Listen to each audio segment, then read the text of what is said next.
Welcome back, everybody. The time is nigh. We are here for the grand finals of CCSW R6 NA edition, of course, and I'm joined, myself, Brimstone, joined by Stokes, up to my top left there, Titangles, down to my bottom left, up, down, sideways, you, me, side to side, all of us. We're one big happy family here. I'm all around. And we're happy to...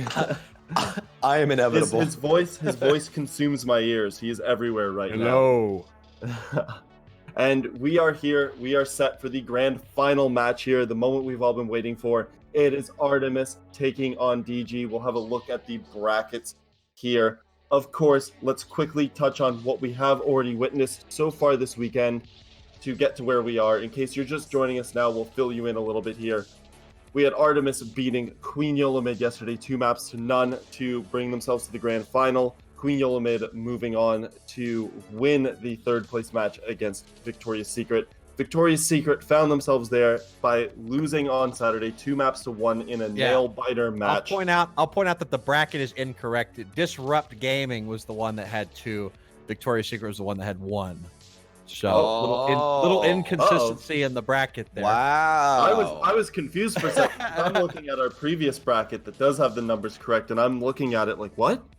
But yeah, like it's about to get updated. Boom, there you go. All right. Yeah, Disrupt Gaming with the 2 victories over Victoria's Secret. Barely, they clawed their way out of that one. It was a tight one, and they found themselves now in the grand final against Artemis. But I think what everyone's thinking is that this is going to be a tough match for them. This is Artemis, who is all but undefeated this year. They lost their final game of the season to Slaughterhouse, which the match, bit of an asterisk beside it, whether, we don't know the reasoning, whether it be Slaughterhouse somehow came together on the final match. I'll tell you what, I mean, I don't want to discount Slaughterhouse at all because they played extremely well. Mm-hmm. But, at that point in time, Artemis, and I talked to Artemis today, they had been qualified for playoffs. Even the number 1 seed, was in the bag with several games remaining. So Artemis kind of backed down as far as showing strats and stuff like that. Yeah. Although they were the same Artemis, right? They were still the same Artemis. So good on Slaughterhouse for giving them their first loss of the year. But, none of that matters. Now we're in the playoffs. And everything kind of resets. You get your seeding because of your plays, but your record doesn't hold any other weight into the postseason, and so they're just going to have to straight win. That's all there is to it. Yeah, very, very true. Let's have a look at the rosters of the 2 teams now. We'll get you introduced to them. On the side of Artemis, we've got Madeline, Aruz, Swagmander, Light, and Wolfie. Light had a fantastic day yesterday for Artemis, which is a large, due in part, what's the saying? So it's due in large part to Light as welcome to why. To my life, Jim. Yeah. Welcome to my life. Am I a real on-screen personality now? I mean, yeah, man, you're the highlight of CCSW because Ty definitely isn't. Oh, yes, I agree. I'm going to whip Stokes up a participation trophy post-haste. Oh, my God. And then after Artemis there, we move over to Disrupt, featuring Maddox, the big name on that team, but Chameleonaire, Jahui, Fry Queen, and Dope Girl, not to scoff at either. I felt like Jahui, coming in as the sub yesterday, had a fantastic match for Disrupt Gaming. Definitely stepped up there. What we do want to hope for today, there were some connectivity issues yesterday with Fry Queen and Dope Girl. They still managed to move on here, thankfully for them. We're crossing our fingers, hoping that we don't run into those same issues again today, because we want to see an amazing grand final. We want to see both teams bring their best. And speaking of best, Stokes, what do you think Disrupt is going to need to bring to do you think they'll be able to take a map by bringing their best from Artemis? Honestly, sorry for the voice crack there. My voice is just not doing what it needs to do today. So, anyways, going into this matchup against Artemis, I feel like the main thing is take away the map that you think that they are the strongest on. And then, well, the main thing is you want to push them towards a map that, yeah, they're going to be comfortable on. Obviously, this is competitive. There's only a 7-map map pool. You need to bring them to a map that you want to be the most comfortable playing them against. My Christ, man, I cannot talk today. A map that they are comfortable on, that you're able to read into and also be comfortable playing against them on. There we go. Maps that you have VOD on, you don't want to go to something that's, mysterious. You don't want to go to like Coastline or something like that if you don't have a lot of VOD.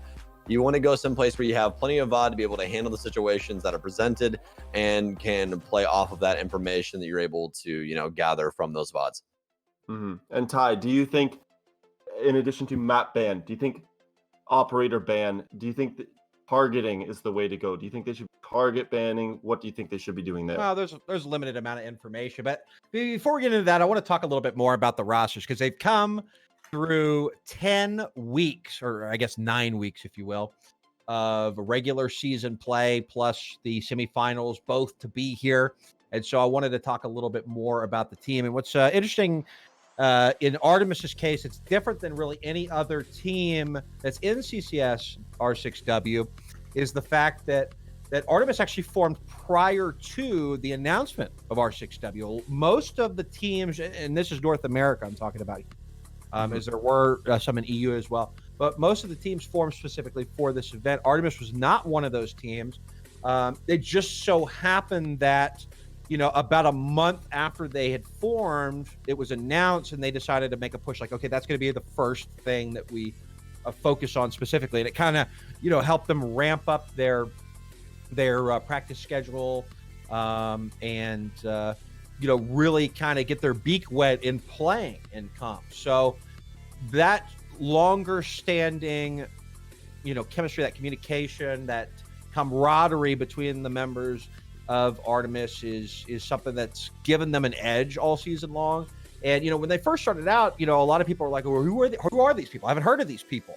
And then they started running through people, and the talk out in the Twitterverse or whatever was, oh, they haven't played hard opponents, whatever. And then they started beating the well-known teams. And then they're like, okay, Artemis is legit. So unfortunately, they've had to go through all of that before anybody would say, okay, this is a real team. But now, an almost perfect season. They went 9-0 or 8-0 and lost the last game, I believe. And now here they are in the grand finals as what a lot of people would consider to be the favorites. They're finally getting the respect that they deserve. Now, These two teams played each other once during the regular season, and Artemis won the game 7-1. Okay? But one thing about that game in particular is that Disrupt was playing with 2 substitutes. This time around, they're playing with 1 substitute, one of the same substitutes that was on the team when they faced off against each other the first time. And I'll tell you another thing. Wolf K, who is a main staple of the Disrupt roster, was unable to be there yesterday because of a work conflict.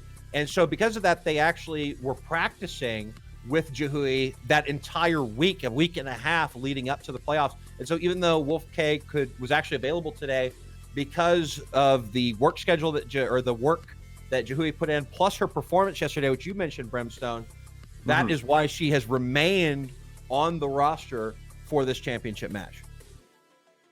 Definitely a smart strategy there. I mean, whether it's just choosing that you want to go for that win, obviously with the experience, but a respectable move as well. I mean, Wolf K could have easily hopped back in, but saying, hey, you put in the work. Let's see what comes to fruition because of it. What we will do now is hop over to the map bans and have a look at where we will be going. Take it away, boys.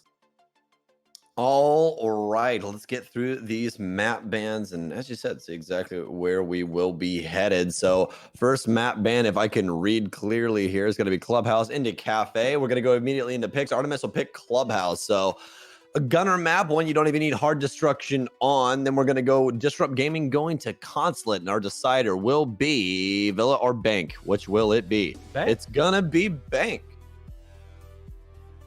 Yes, indeed it is. So the map, I believe, that was played last time between these two teams, I think, this was a while back, was Cafe. So Disrupt will ban that immediately.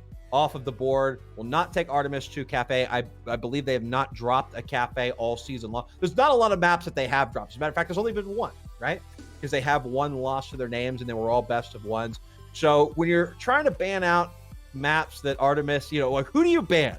You're going up against Artemis. Who do you ban? They've done well. Well, Coastline's going to be one of them. Or Coastline's going to be one that you want to keep in the play, in the map pool. And then I guess really all the other, the only thing else that you can do is just, I guess, ban what they've won more often than any other map. Yeah, and looking at this map pool right now, as you said, Artemis hasn't dropped very many maps, and this is going to be very dangerous for Disrupt because Consulate as well as Coastline lean towards those aggressive players, those people that are able to make that magic happen with those gunfights. We'll see if Disrupt can possibly get that. I mean, we've seen Fry Queen be able to pop up, as well as quite a few of the other players across Disrupt's lineup across the entire season have their own, maps where they just lit the world on fire. But you look over at Artemis and you go, oh, okay, this is still going to be a very, very tall task. Yes, indeed. I just wanted to note, it was interesting because I did get a chance to spend a decent amount of time with the captain of Artemis, which was Madeline, as well as Maddox. Brimstone said it himself. The big name from Disrupt. The reason why she's a big name from Disrupt is because she had the first and only 2 aces at the time in the entire season, and that was, carried that well past the halfway mark of the season when we finally saw a third in North America. But Fry Queen is actually playing on a laptop today, which I remember Brimstone said that there was a little, some performance issues or some dropping or something like that. So, that's an obstacle that could be in the way. That's actually what she usually plays with, believe it or not. She usually plays the laptop? Uh-huh. So the fact this woman is an absolute gunner. She's crazy. The whole team is crazy on both sides, actually. So I'm interested to see, what happens. I would not at this point in time put say, oh, one team is better than the other, or say, one team's definitely going to win, etc. Although, of course, most everybody is probably leaning the way of Artemis because of the past interaction between these two teams. But Disrupt has probably got to get into the game quickly if they want to keep pace with Artemis. Yeah, this is one of those things where you just throw caution into the wind and go for it, Right. To be completely honest, Ty, we're supposed to be the analysts. That's kind of what, the commentating inside of Siege is all about right now, is that you kind of have to sit here and put your own opinion on things and spin it so that you can try and force storylines and stuff like that. Disrupt is not expected to win this. We all know that, So throw caution to the wind and do your job. Go get those kills. Go have fun. Do it. Because a lot of the times when that happens, Ty, you end up winning because they weren't didn't expected care. to beat Exactly. Victoria's Secret either. Exactly. And here they are, the grand finals. And here we go, ladies and gentlemen. Speaking of the grand finals, why don't we stop yapping and get these suckers started? Here we go. Map number 1, round number 1, Coastline. I say round number 1, but let's do the bands first. Nomad first off the board. Yeah, let's get through it here. And let me refresh my end of things because I accidentally paused it because I am a big goof. I'm a big goof. Hold on here. There we go. All right. Second band coming through now for Artemis. Nomad off the board. And Jackal. So we're going to have the 2 operators that deal a lot with aggression and being able to roam clear off the board. And this is starting to look like it's going to lean into Artemis's favor here. First defensive band will be Maestro. Secondary, will we see the Mira ban here? That's what I'm looking for. Most likely Mira. If Mira's kept up, then you can still play Penthouse. If not, then you're not going to want to go there. There's going to be the Smoke ban, actually. We don't see this happen too often. He's a comfort pick for most teams, especially on Coastline, because he's so powerful here. But he's powerful on almost every single site. He's got so much utility, barbed wire as well as shield, a good shotgun for making those rotation holes. SMG 11 as the secondary, which is one of the best guns in the entire game if you can control it. Rate of fire mixed with the damage that it has is just unparalleled in secondary weapons. So, I mean, as of right now, this is stacking up to be a very interesting game. Yes, indeed. So here we go. Round number 1, Echo in the map pool, Mira in the map pool. We'll actually see a Capcan get picked. See if that's a 6-pick. A 6-pick pick? A pick Oh, to absolutely be not. picked? No. Capkin will be locked in, and we will get underway in round 1. And Kitchen will be the first site picked. So they'll start setting that up. Nothing out of the ordinary. Got the Mozzie in play as well. So interesting. No, we do not have the Mozzie in play. My apologies.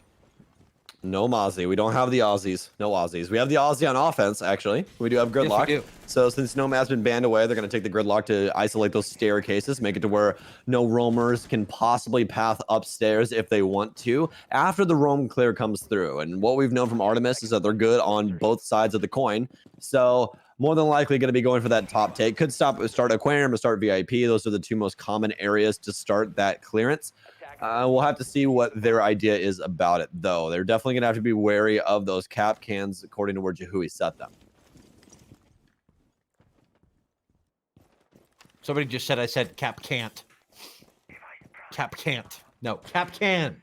Capkin, if you will. Well, if you will place the claymore down, just preventing the window jump out. We're not preventing it, but at least ensuring the death of whoever does that. But Fry Queen on the run out on the balcony will take Light down to the ground. That's Sophia, and a tremendous amount of utility off the board early, as it looks like all of the attackers are primed and ready to go at delivery door for some sort of a perhaps quick plan, although losing Zofia so early on might disrupt that, as we'll see somebody rappel up to the window just above. Drones on the top floor now, as it looks like they will reconfigure. Multiples now rappelling on the east wall and will be pushing into Penthouse. So it looks like they are going to do a top take first now, instead of perhaps just throwing a ton of utility down and going for a plant of some sort. I'm not sure. Or if they were just all peeking the same angle of the door, trying to get a pick right at the beginning. Either way, they were all now stuffed in Penthouse. But remember, only a short amount of time has gone off of the clock. They are, however, an operator down. We'll see the shots go through the floor. Swag will pick up Dope Girl. No damage done. No bullets fired back at her. She'll continue to hold that angle. But Jahui with the C4 from underneath. Beautifully placed. That'll take Swag down. So both entries gone for Artemis. Sorry, I had a brain fart.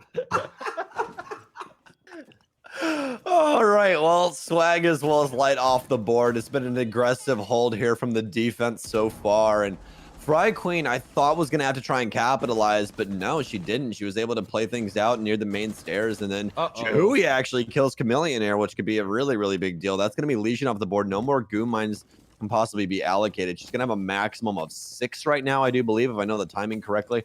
I hate the operator. I never play him. So anyways, Arus rotating in now towards delivery door. EMP rolls into service now. It could be a cross angle here. You got to love it when you're the one with the X-ray vision. Jahui, as well as the rest of the squad, waiting for this plant to go down, but can they hear Madeline? Masks it with the EMP. Jahui not hearing the plant, as all of a sudden it's been successful. Covers the door, but Wolfie to take down. Maddox rotates in, finds him in the corner. Jahui knocks it down to a 2 versus 2, but Jahui's going to have to continue to force the envelope here.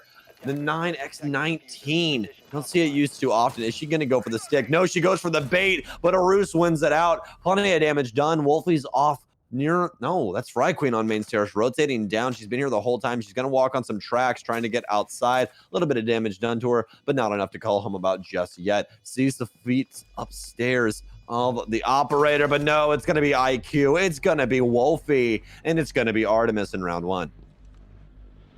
Yeah, a good little push there by Jahui. You know, if that team kill wouldn't have happened, then it could have been a completely different round there. But unfortunately, nobody there to stop the plant. No intel coming down that the plant was actually happening. And because of that, just too difficult of a retake situation with somebody situated upstairs and right outside the delivery door. So Artemis will indeed win round number 1. Even after going down, I believe, in a 3v5 pretty early on, losing both of those entry fraggers. So good on them to get the diffuser down. That was kind of the only play at that point, and the fact that they got it was really important to their success there. But a close match nonetheless. This time we'll see the Capcan, but this time it'll get 6 picks. And see, I think that was the plan originally, and maybe it just didn't happen because they ran out of time or weren't paying attention. But this time it will be a captain that gets 6 pick to a Mozzie. So we will see a Mozzie. And like I said, I could have sworn I saw a flash of pink on that side for a second, but I could have been wrong. But here we go. Round number 2, same site, same setup, a little bit different in terms of operators now. As looks like Fry Queen will take a little bit of damage from some form or fashion. Yeah, but it's not enough to really, regard. It's all good. Not enough to like remove a bullet's amount of health, which is good.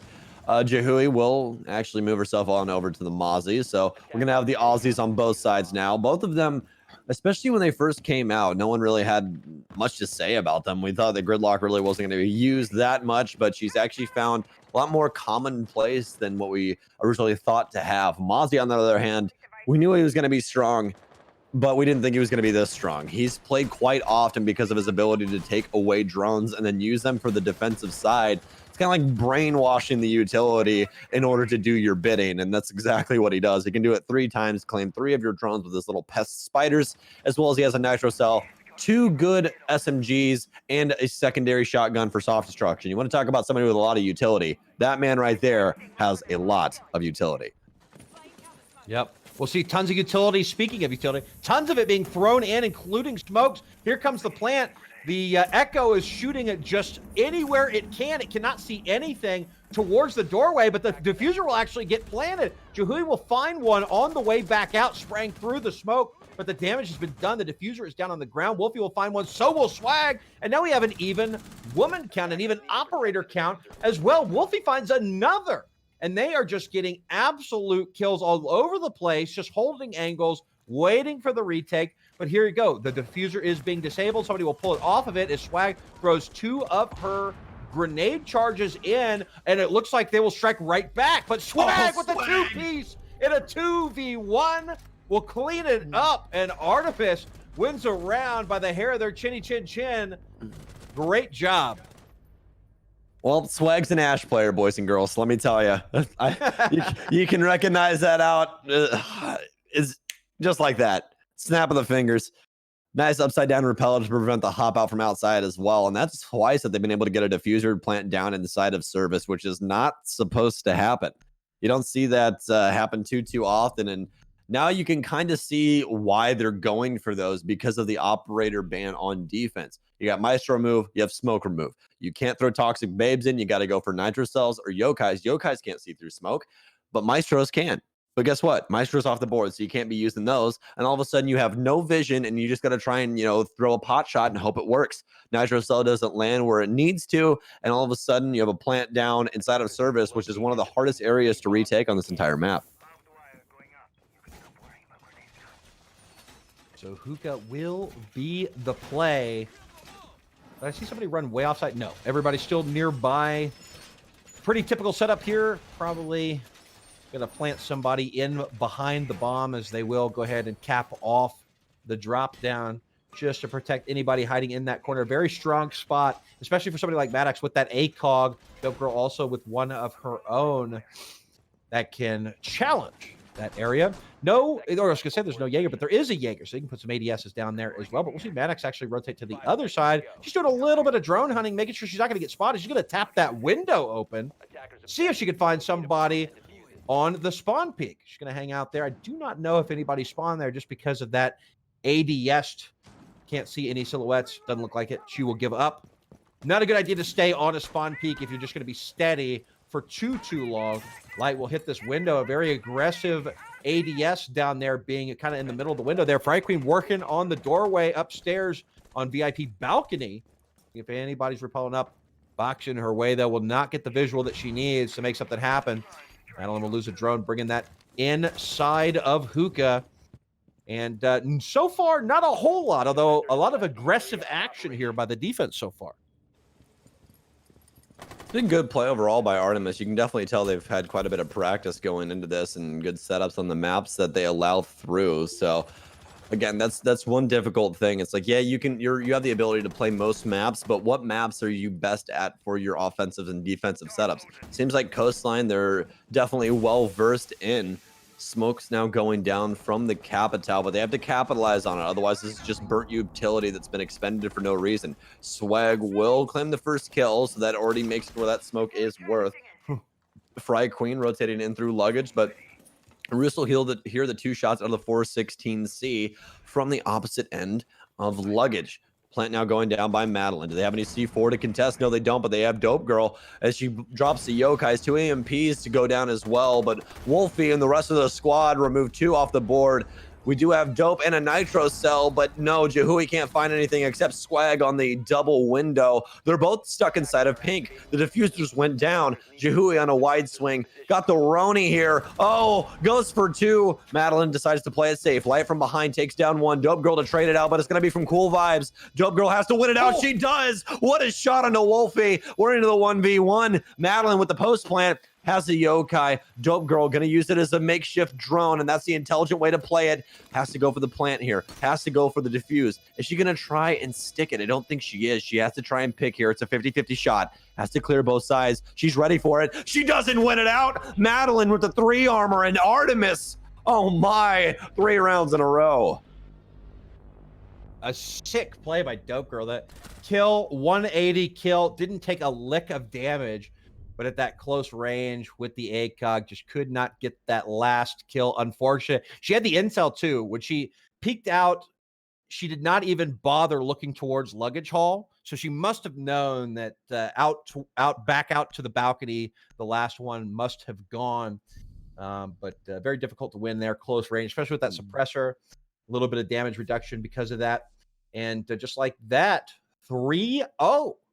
And look at Madeline atop the scoreboard. 3 rounds, 3 plants by Madeline, just doing absolute work. And that work, we say it all the time, but to be the MVP, to be, the teammate that people need for them to win does not mean get a bunch of kills. And Madeline's showing that right now, doing her job flawlessly. So good on her for getting the job done. And for once, the score actually reflects it as she is atop the scoreboard. But here we go, 3-0. Disrupt need to find something, need to make something happen right now. They're going to try hookah again. And now's about the time that they need to start getting some traction here, because I believe, and you can correct me on this, Stokes, because you're more up to speed with the statistics. I believe Coastline is considered a little bit more defensive. This is an entire teeter-totter of a map. This map is literally what teams play the map. What? Like, I'm so serious. There's teams that when they play against each other, their Coastline's defensive sided. There's teams that when they play against each other, it's offensive sided. It goes either way. It's extremely close. Gotcha. So it's not like, Clubhouse where you're like, okay, it's like 54% in favor of the defensive side, where you're just like, okay, it's defensive side, and this team's just really good on offense. This map it's how the teams play against each other that establishes, okay, it's offensive side of this time or it's defensive side of this time. Coastline has kind of always been that way, especially as it's aged. I really feel like this map has aged pretty well as well. I feel like a couple of people really don't like it. I love Coastline because it's where I get to do Ash and Jaeger things. And as everyone knows, I really like to do Ash and Jaeger things. Don't we all? Isn't everybody that joins comp at one point in their career an Ash Jaeger man? Yes. It's everyone's favorite thing to do, but they'll never admit it because they don't want to be disgusting. Right. Like they don't want to be that gross Ash Jaeger main. I just embody it. I just don't care. Yeah. So here we go. Round 4, minute off the clock. A little bit of damage on the Jaeger, a little bit on the IQ, but no death thus far. So bullets flying back and forth, but mostly at utility and not at each other. Although looks like the attacking squad parked there, ready to try and challenge. They were able to successfully plan, and oh no. Light with a TK onto a Ruse as Chameleonaire picks up one onto Swag, and Maddox chimes in with a kill onto Wolfie. So just like that, 3 off the board on the side of Artemis, and DG looking good for the first time this deep into the round. All minute and 15 remain. Fry Queen with a couple of kills as well. Madeline, oh no, her supporting angle. Light gets taken down. 1v5. Madeline, can she hear the rotate? She's getting shoot up from both sides, but she's finally going to get taken down. Disrupt Gaming with almost a flawless round there. believe it was flawless. I just don't think it popped up. Yeah, I don't know why it didn't pop up. I'm not sure. That's weird. The game's broken. Ubi, fix your game. My gosh. So oh no, there goes no. Girl. Which during the actually I don't even know. I don't know what the rule says about if the DC happens during the operator pick, if that costs them a rehost. It costs a rehost. It does. It always costs a rehost, yeah. Yeah. If you guys go by the same rules that we go by. Yeah. I think that oh well, she's not gonna be able to pick an operator, is she? I'm not sure. Yeah, she will. Oh, heyo, that was clutch. Look at Dope Girl, no rehosts. Yay. Very nice. We're so excited. Hey, I spent $400 on it. I might as well use it, right? You and Parker both with that thing, I swear. Dude, it's amazing. I love it. Yeah. I looked at it and I was like, nah, I don't need to do that. I'll stick with my Focusrite. Does the job. That's fine. There you go. Anyway, here we go. Round number 5. Like I said, there's a Warden in play. That's interesting. Yeah, it is, but you want to know why they're doing it? I'll give you one guess. Oh, yeah. I know exactly why they're doing it. It's because he can see through smoke. Yes. That's exactly Good job. Because the last, you're getting so good. Because the last time they threw everything but the kitchen sink through that door, not even a minute into the round, and got the plan off. So, yes, a direct counter to what they were doing. Heyo, look at you, Ty. 10 seconds to insert. And now he's 2 armor. And now he's 2 armor 2 speed, so he can actually move through smoke with the glasses on instead of being, fat.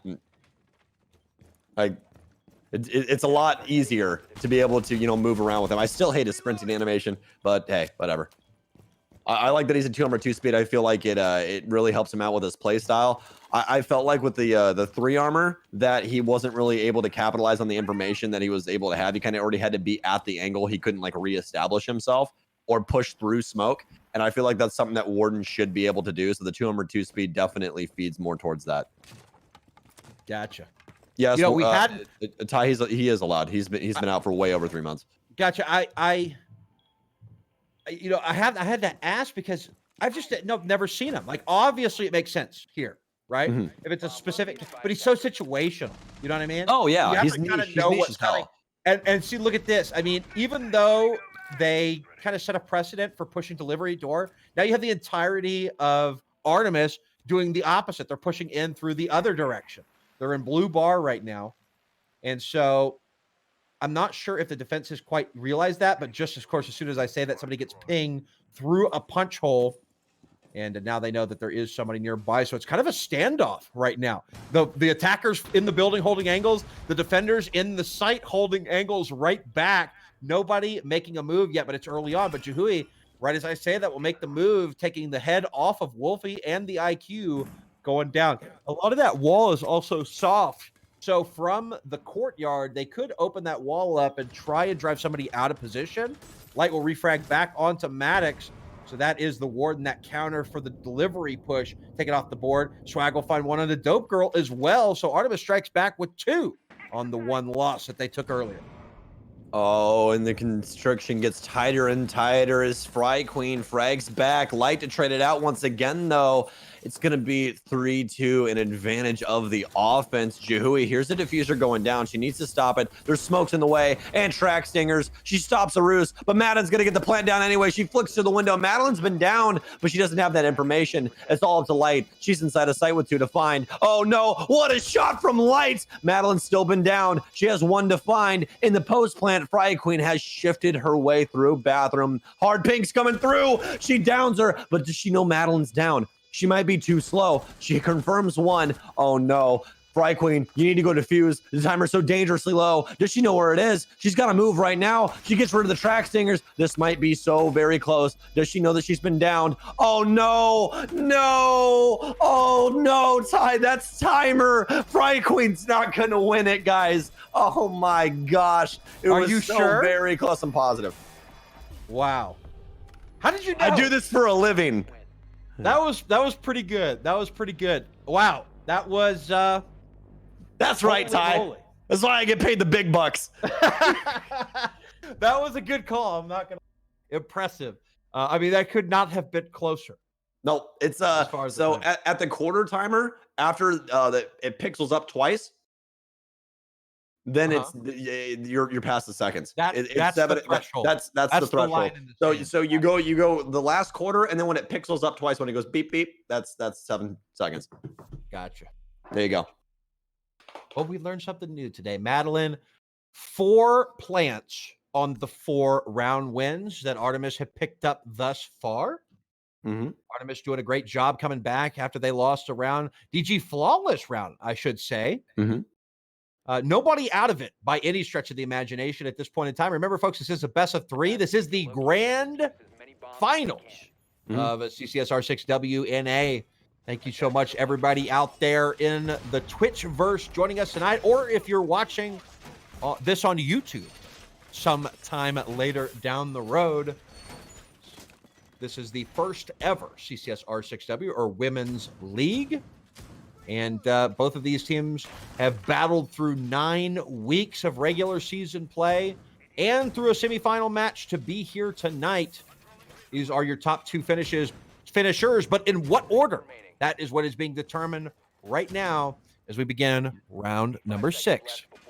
Show me the money, Ty. Show me the money. That's what Artemis is saying right now, especially after that last round that was so hotly contested. And again, that's why objective play is so important, because if Light ends up losing that gunfight after Madeline's already been down, then the round's over if the diffuser isn't down, you know? But since they have the diffuser down, since they're, highlighting that objective play, they're able to secure the round, even though no one could possibly kill Madeline if she wouldn't stuck the diffuser. Swag just playing with pixels there as somebody right by the window will drop off of that little, I don't even know what you call that, a wall offshoot, I guess. I don't think it has a call out, so yeah, it might. Well, I don't know. Structurally, what would you call that? A wall. We'll just call it. I would call it a wall. I don't know what a wall has, what the benefit of a wall outside is, but that is just semantics. We will push forward as it looks like the attackers now starting to make their way into the building a little bit. And just a reminder, of course, there is a little bit of money on the line. Of course, we are relying on everything that we made through subs, donations, bits. Not that we're asking for it right now, although that window is still open if you care to support. All of the money earned through those means will be added to a prize pool and sent to the winner. And Maddox gets the opening kill on the Swag. It's instantly refragged by Light. And here comes Madeline once again. Smoke. Oh my God. Covering. And the plant looks like it will. Yes, it will indeed be successfully put down.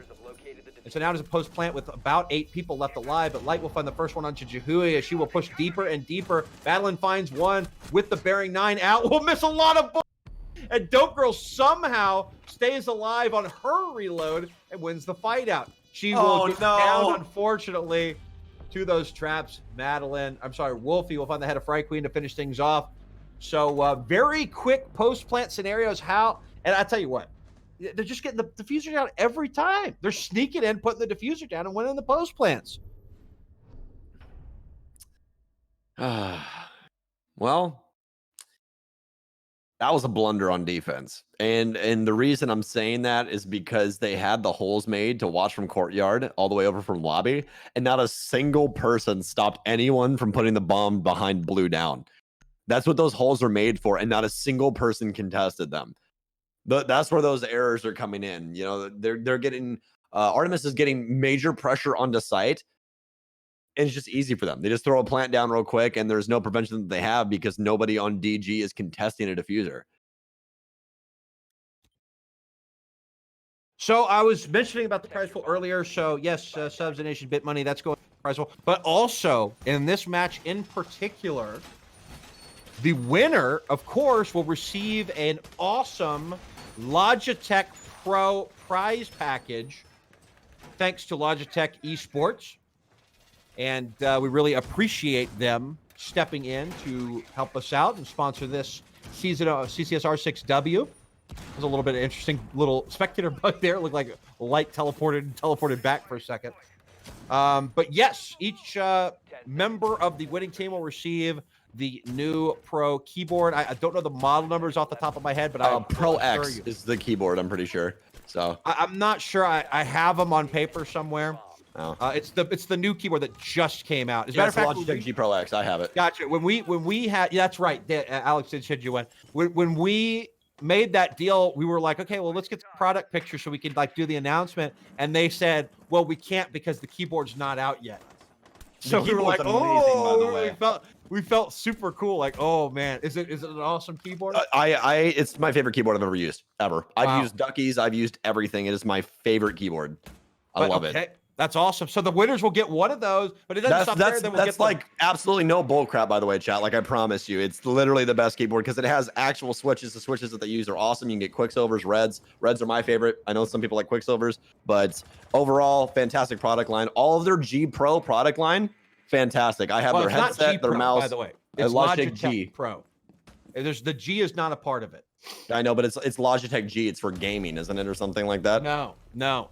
The So guy then from why is Logitech the is like, G I don't know why there? everybody says that. Then why did they put a G there? That's their own fault. I'm telling Alex that. I don't care. I think that's the logo, right? The G is the logo.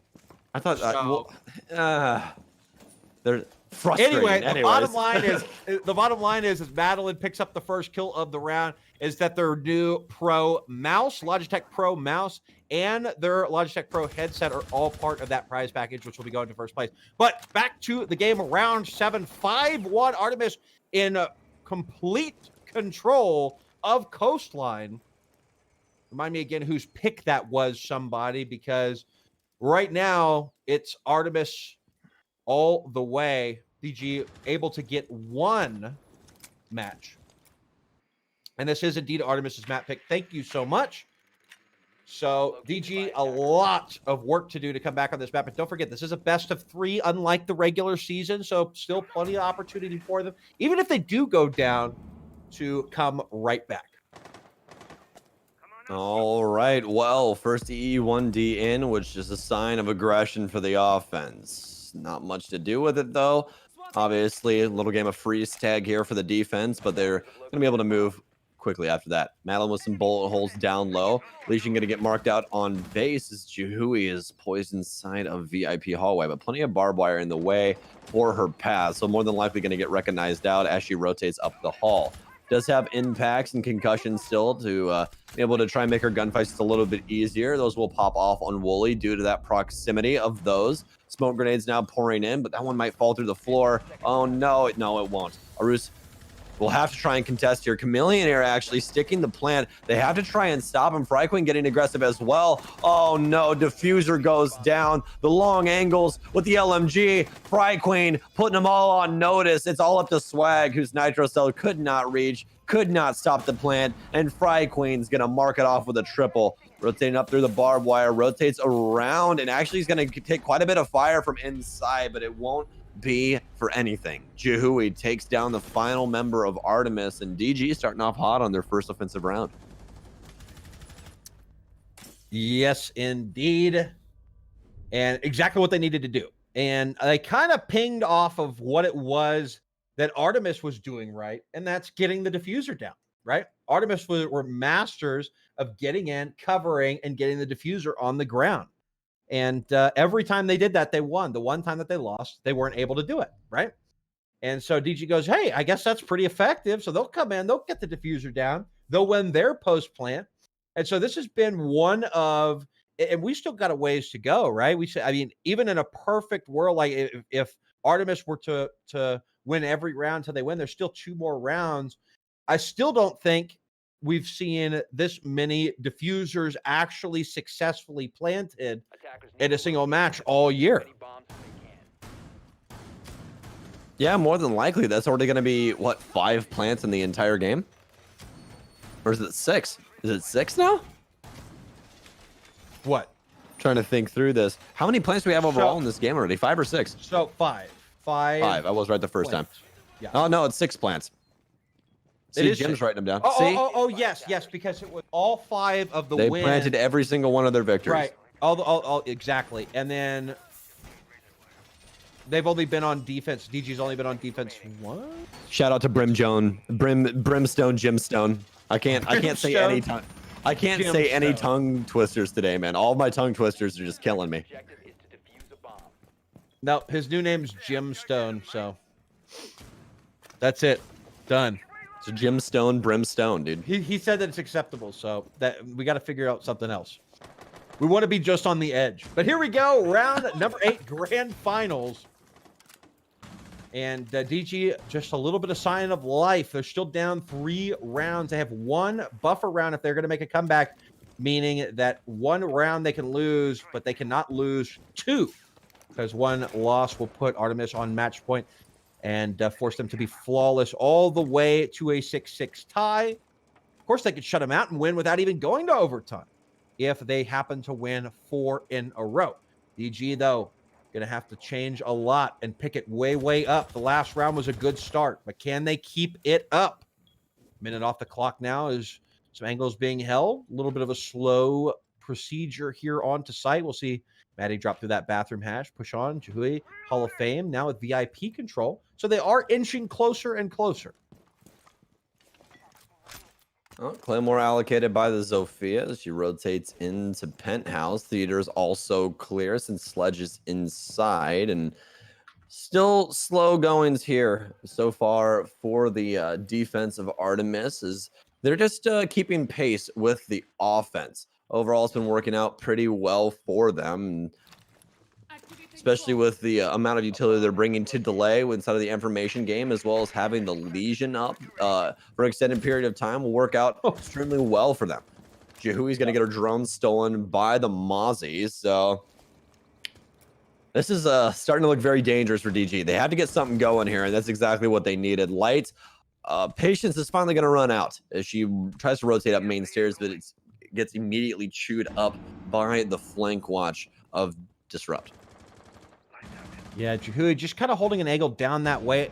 You know, that wall is soft. I'm not sure what the plan is. She's waiting for a teammate to try and blow open that wall, but it would be nice to cut off that rotation if they know somebody's hanging back there. And there was somebody there at the time. I'm not sure if that person remains there either. Maddox trying to do battle with somebody behind the bar, as is somebody on the window. Wolfie will take down Maddox, though. Wolfie shall find 2. Jihui goes down as well. Doing a great job holding down from the hallway, keeping anybody out of hookah.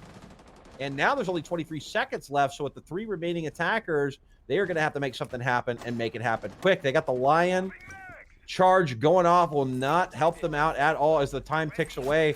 Here comes a lot of utility just trying to get that diffuser down, but it will not, the smoke will not deploy in time.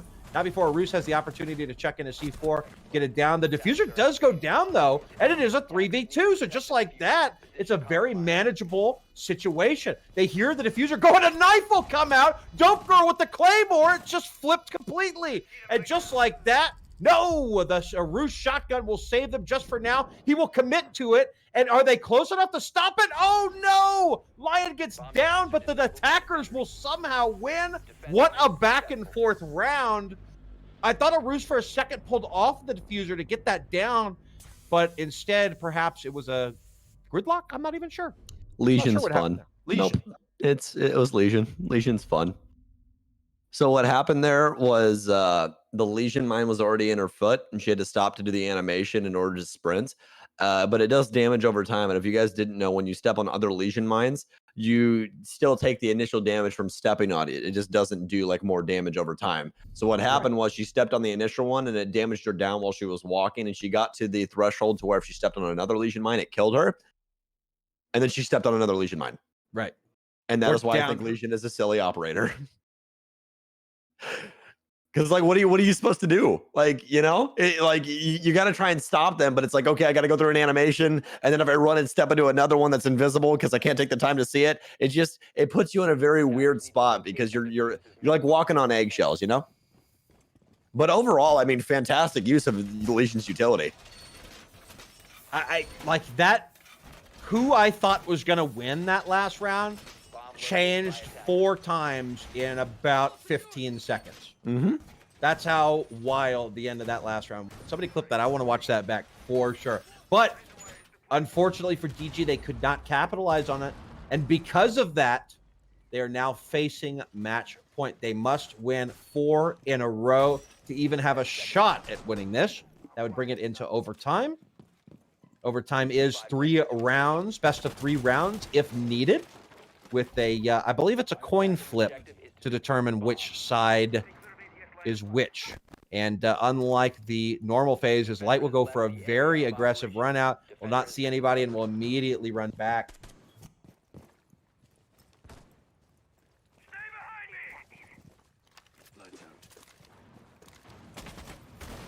Sorry, my chat, our chat is going a little bit crazy right now, distractingly so. So Disrupt Gaming pushed up to delivery, deploying a lot of utility. We already see an asphyxiating bolt as well as smokes go out, flashbangs. Monty is taking a lot of damage from her own teammates' asphyxiating bolt, but Swag will find 2. I'm not sure where from. The the plant is going down behind the shield, but Madeline's pushed all the way up and gets the kill. What is happening? Fry Queen refrags, but Madeline was able to finish the shield off too, and there's nobody at the doorway to try and do anything about it. So the diffuser is now hostage of 4 healthy defenders, and only Fry Queen left to do something about it. An almost impossible feat. She's trying to bait somebody out so she can get some picks, if not for Pat statting, at the very least, to try and do something to bring it back. She'll see the Yokai drone up top, take that guy down to the ground, still having to watch this window, waiting for somebody to jump out, even though I believe there's a Claymore there. But even if there is, they can still kill them on the way down to the ground. That would detonate said Claymore. And if there's not, well, nothing stopped them. Fry Queenie just trying to, she's got plenty of time to work, right? So trying to bait somebody out. Obviously, this is the grand final. She can't just give up. And so I'm glad that she isn't at this point in time.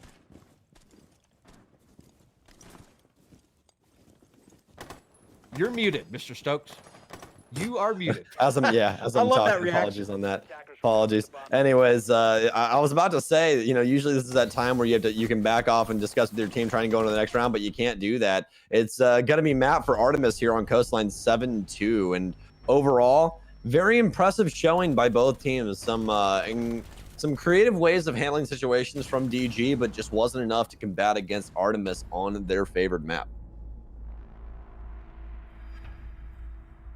Madeline, the MVP. 5 successful diffuses. All put down on the ground by Madeline. Second highest kills on the team to boot. 6 assists. What a great job. But look at the kill spread on. What a great job everybody managed to do on that team. And Disrupt Gaming, the rounds that they won seemed convincing. Like they weren't,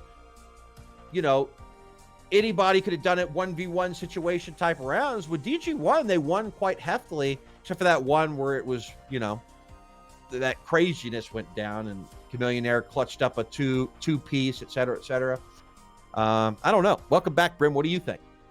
I think that the numbers aren't as telling, or at least the scoreline isn't as telling as what we saw in that match. I think 7-2. That wasn't Disrupt falling apart by any means. That was Artemis doing Artemis things during that match. And I mean, just look at the stats. Fry Queen had 9 kills. Jahui had 11. They actually, it seemed for the most part, out-killed Artemis, in fact.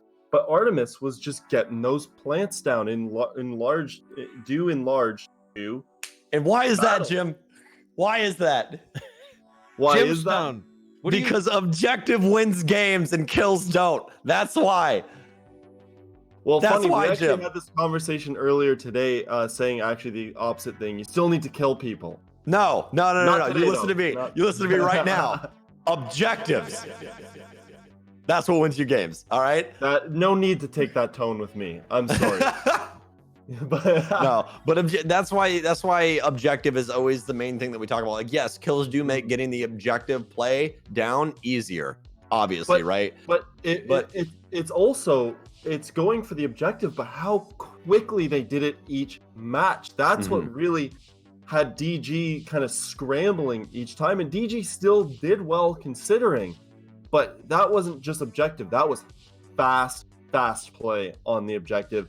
And I think Artemis did themselves a lot of favors by going after each round so quickly. I think DG here has a lot of work to do. Obviously, they've got 2 maps that they've got to pull out of their pocket here to give themselves a chance or to actually win it. They need to win the next map, though. They will be going to their map, which will be Consulate, but we'll talk about that in a few minutes. We will flip to a quick break here, but we'll get back with the details in just a moment.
Welcome back, everybody. We are set here for map number 2. It's Artemis taking on Disrupt Gaming. Artemis took that first map there. 7-2, as we said, the scoreline not quite as indicative of how the map played out in case you didn't get to see it, but they are carrying a lot of momentum with them in that case. But we are moving on to Consulate here, which is DG, Disrupt Gaming's choice of map here. One of my favorites to watch, actually. I hate playing on it. I'm terrible, but I'm also bronze 3, so like, what do you expect? I'm terrible on everything. So Consulate, one of the more fun matches to watch here. Stokes, what do you like about DG's chances on Consulate with their pick here? Honestly, going into this, Consulate is kind of another version of Coastline in my eyes because it's, you know, an aggressive map. The roam game means a lot here. If the same bands come through with Jackal and Nomad, it's going to be all on the back of trying to shut down these super aggro takes on the offensive side by Artemis. They, you know, stumbled a little bit on defense initially, but were able to pick up the pieces extremely quickly, whereas Disrupt could not find a single dang thing on their defensive side to work out. And I really feel like with that smoke ban, with all the bans that we saw ensued, it just leaned us back into that smoke meta that we had quite a while ago, where it was just smoke plants galore with Ying and Glass. And we saw it again because of those bans. They had no way to stop it. They tried the Warden once, but then obviously, as we saw, they flipped the push instead, and they took double bar and then pushed into Kitchen, which completely threw Disrupt off kilter. With that being said, going into this Consulate matchup, they're going to have to try and find a way, whether it be play Ella, play Legion, play Capcam, play as many things you can possibly set on the field to slow them down, or they have to set up for a turtle setup to prevent that extremely quick take onto site.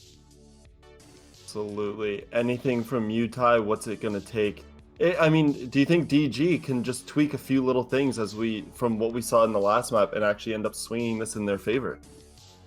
I think that some of the gals on DG that are more prone to slaying out need to kind of push the envelope a little bit. I think they need to kind of set the tone for the match. I think they need to play at their pace and not try to slow down or speed up to match what Artemis is doing. And really, they just need somebody to step up, take control, do well, prove, show the other team, like, hey, we could do this, and do it by example. And that's what DG needs at this point. Do you think we saw some big plays from Fry, Queen, and Jahui? Maddox is that big fragger on their team. Do we need a bit more from her, do you think? Well, historically she is, but we saw Dope Girl do some awesome stuff, right? She almost clutched that 1v3. Yes, she did. I think if she would have, that would have turned the tides. You know what I mean? That would have been kind of the fire under their butts that they needed to get the job done. I think they just need a little bit more pep in their step, and they'll be off to the races. I don't care who does it. I think that a lot of them have the ability to do that, right? Even the new sub, Jahui, they saw something in her that, even though Wolf K was able to play today, that they kept her aboard. And that, they need that from her. Although she did do, good, they need somebody to just really go off. And this is a team that is very prone to how the mood is. You know what I mean? And so they need that mood to start off in their favor early on, and then kind of carry that throughout the round. Absolutely. What we will do here while we're still waiting on the game to get set, let's have a quick look at the brackets here, give everyone an update in case they are just joining us for the match now, in case they weren't able to tune in before. Of course, this weekend so far, Artemis finding themselves here in the final, beating Queen Yellow Mid, and Disrupt finding themselves here, beating Victoria's Secret yesterday. Queen Yellow Mid did end up taking that third place match against Victoria's Secret in a great set of maps there, 2-0. And now we find ourselves Artemis, Disrupt Gaming. Artemis putting themselves up 1-0 over Disrupt Gaming on their own map choice of Coastline. But of course, now we will be going to Consulate here. And I think we are ready. We got the R's in the game here, so we're ready to go. This is Disrupt Gaming. This is Artemis for map number 2 on Consulate. Thank you, Mr. Brimstone. And that's exactly what we'll do. We'll get started with this ban phase right away on Consulate. And I believe somebody mentioned as well that this is Disrupt's pick. Can somebody correct me in that? It is Disrupt's pick. Gotcha. Also, shout out to, James Boulder, Brimstone, Jimstone, the boy, the host. Much appreciated. He's been doing such a good job all season. Make sure you guys get a pog up in the chat for the man that's been trying his heart out to prove that he's actually got a skill at this. And I think he's been doing such a damn good job the entire season, Ty, don't you? Doing a great job. And not only that, but he does all of EU and NA and has not missed a day. And as a matter of fact, not only has he not missed a day, but one day in the EU, one of the casters had something come up and he filled in as a caster that day too. So much love over to Brimstone, Jimstone. Well, it's a good thing that my internet worked today, because otherwise Ty would be, Jim would probably be in again. My Wi-Fi's dead, but my hard cable works, so that's good. There you go. There you go. I can help you with that later on. I think I just need a new router, to be completely honest, but whatever. Anyways, Nomad IQ banned out. Okay, so we're going to remove IQ, more than likely to make it to where cameras are harder to find outside, as well as, well, everyone knows now, especially from that game earlier, any floor that's soft, IQ can get rid of literally all of your utility. It's all gone, except for Evil Eyes. So it makes it very, very easy for her to get rid of everything that you have set up on the defense, which could definitely tell the tale of how a round will go. But is more than likely going to tee up that Valkyrie to be extremely successful. Yeah, so we'll see the team captain, Madeline, on the Maestro. And Valk, I was about to say, hey, you're a genius. You figured out exactly what the strategy was. But no, the Valk will be 6-pick to a Kaid. So we'll have multiple ACOGs potentially on the side of the defense, as it was looking like a very, very fast, very Rome-centric type of a lineup from that side of the board. Meanwhile, on the other side, we've got the Jackal in play. Thermite, Thatcher, Zofia, Buck, nothing out of the ordinary. Jackal always in play on a map as big as Consulate when you have him available to you. And I'm not sure if my feed is not messed up. We're just kind of stuck in some sort of a loading bug. Yeah, more than likely somebody's just loading in still. This has happened recently, so just give it a couple of minutes and we should be in. There we go. So it's been happening recently. At least we haven't had anything else. Knock on wood. Gotta make sure. We had a DC, but they reconnected immediately. Hey, don't say that. Knock on wood again. I'm keeping things kosher here. We want everything to work. We want all the ladies to be able to compete. We don't want any delays. That's what we want. Yeah, because this game's been pretty good so far, so I'm really enjoying my time here. Good, as am I, as we hope that you are out there on Twitch or later on YouTube are as well. So here we go into round number 1 of DG's pick. 7-2, the score line of map number 1. This is a best of 3 map series for the championship. We talked a little bit earlier about what's at stake. Money, of course, but also that amazing Logitech Pro prize package. Say that 5 times fast, which consists of their newest Pro keyboard, mouse, and headset. All the winners will receive that prize package. So shout out to Logitech Esports. We much appreciate the support this season. And so a lot at stake for the winners here, as it looks like 3 of the attackers pushing towards admin, and Light there on the vigil is the E1, or not the E1D, but what is this utility called again? ERC7. The ERC. Yeah. That's what I was thinking. The ERC runs out, so he will get drawn down. Maddox threads the needle, takes the head right off of Light, and will kick things off with a advantage for DG. Try and keep your head on there, Light. My gosh, that was a hell of a shot coming from the Buck. That was insane by Maddox. Quick take now, and Wolfie's going to be on rotation. Oh, quick shot, Wolfie. It's going to be hotly contested between the Ashe and the Jaeger. It's the 2 mains. No damage dealt to either side just yet. Is she prone? She's trying to crawl out, but Yahui, no, it's the Zofia. It's the makeshift Ashe. The one with a little bit more utility, but a little bit slower as well. Loses out the gunfight. Wolfie's more than likely going to be discovered now. The hatch has been popped over inside of the corner. Maddox could Oh, knows exactly where she is. Frag grenade, possibly. It's going to be a quick shot, and she rolls right into it. Wolfie recognizing out that, hey, I'm more than likely not going to be able to escape this situation, try and take the gunfight. But hey, this is going to be a one-for-one trade on that front. The offense in the favor.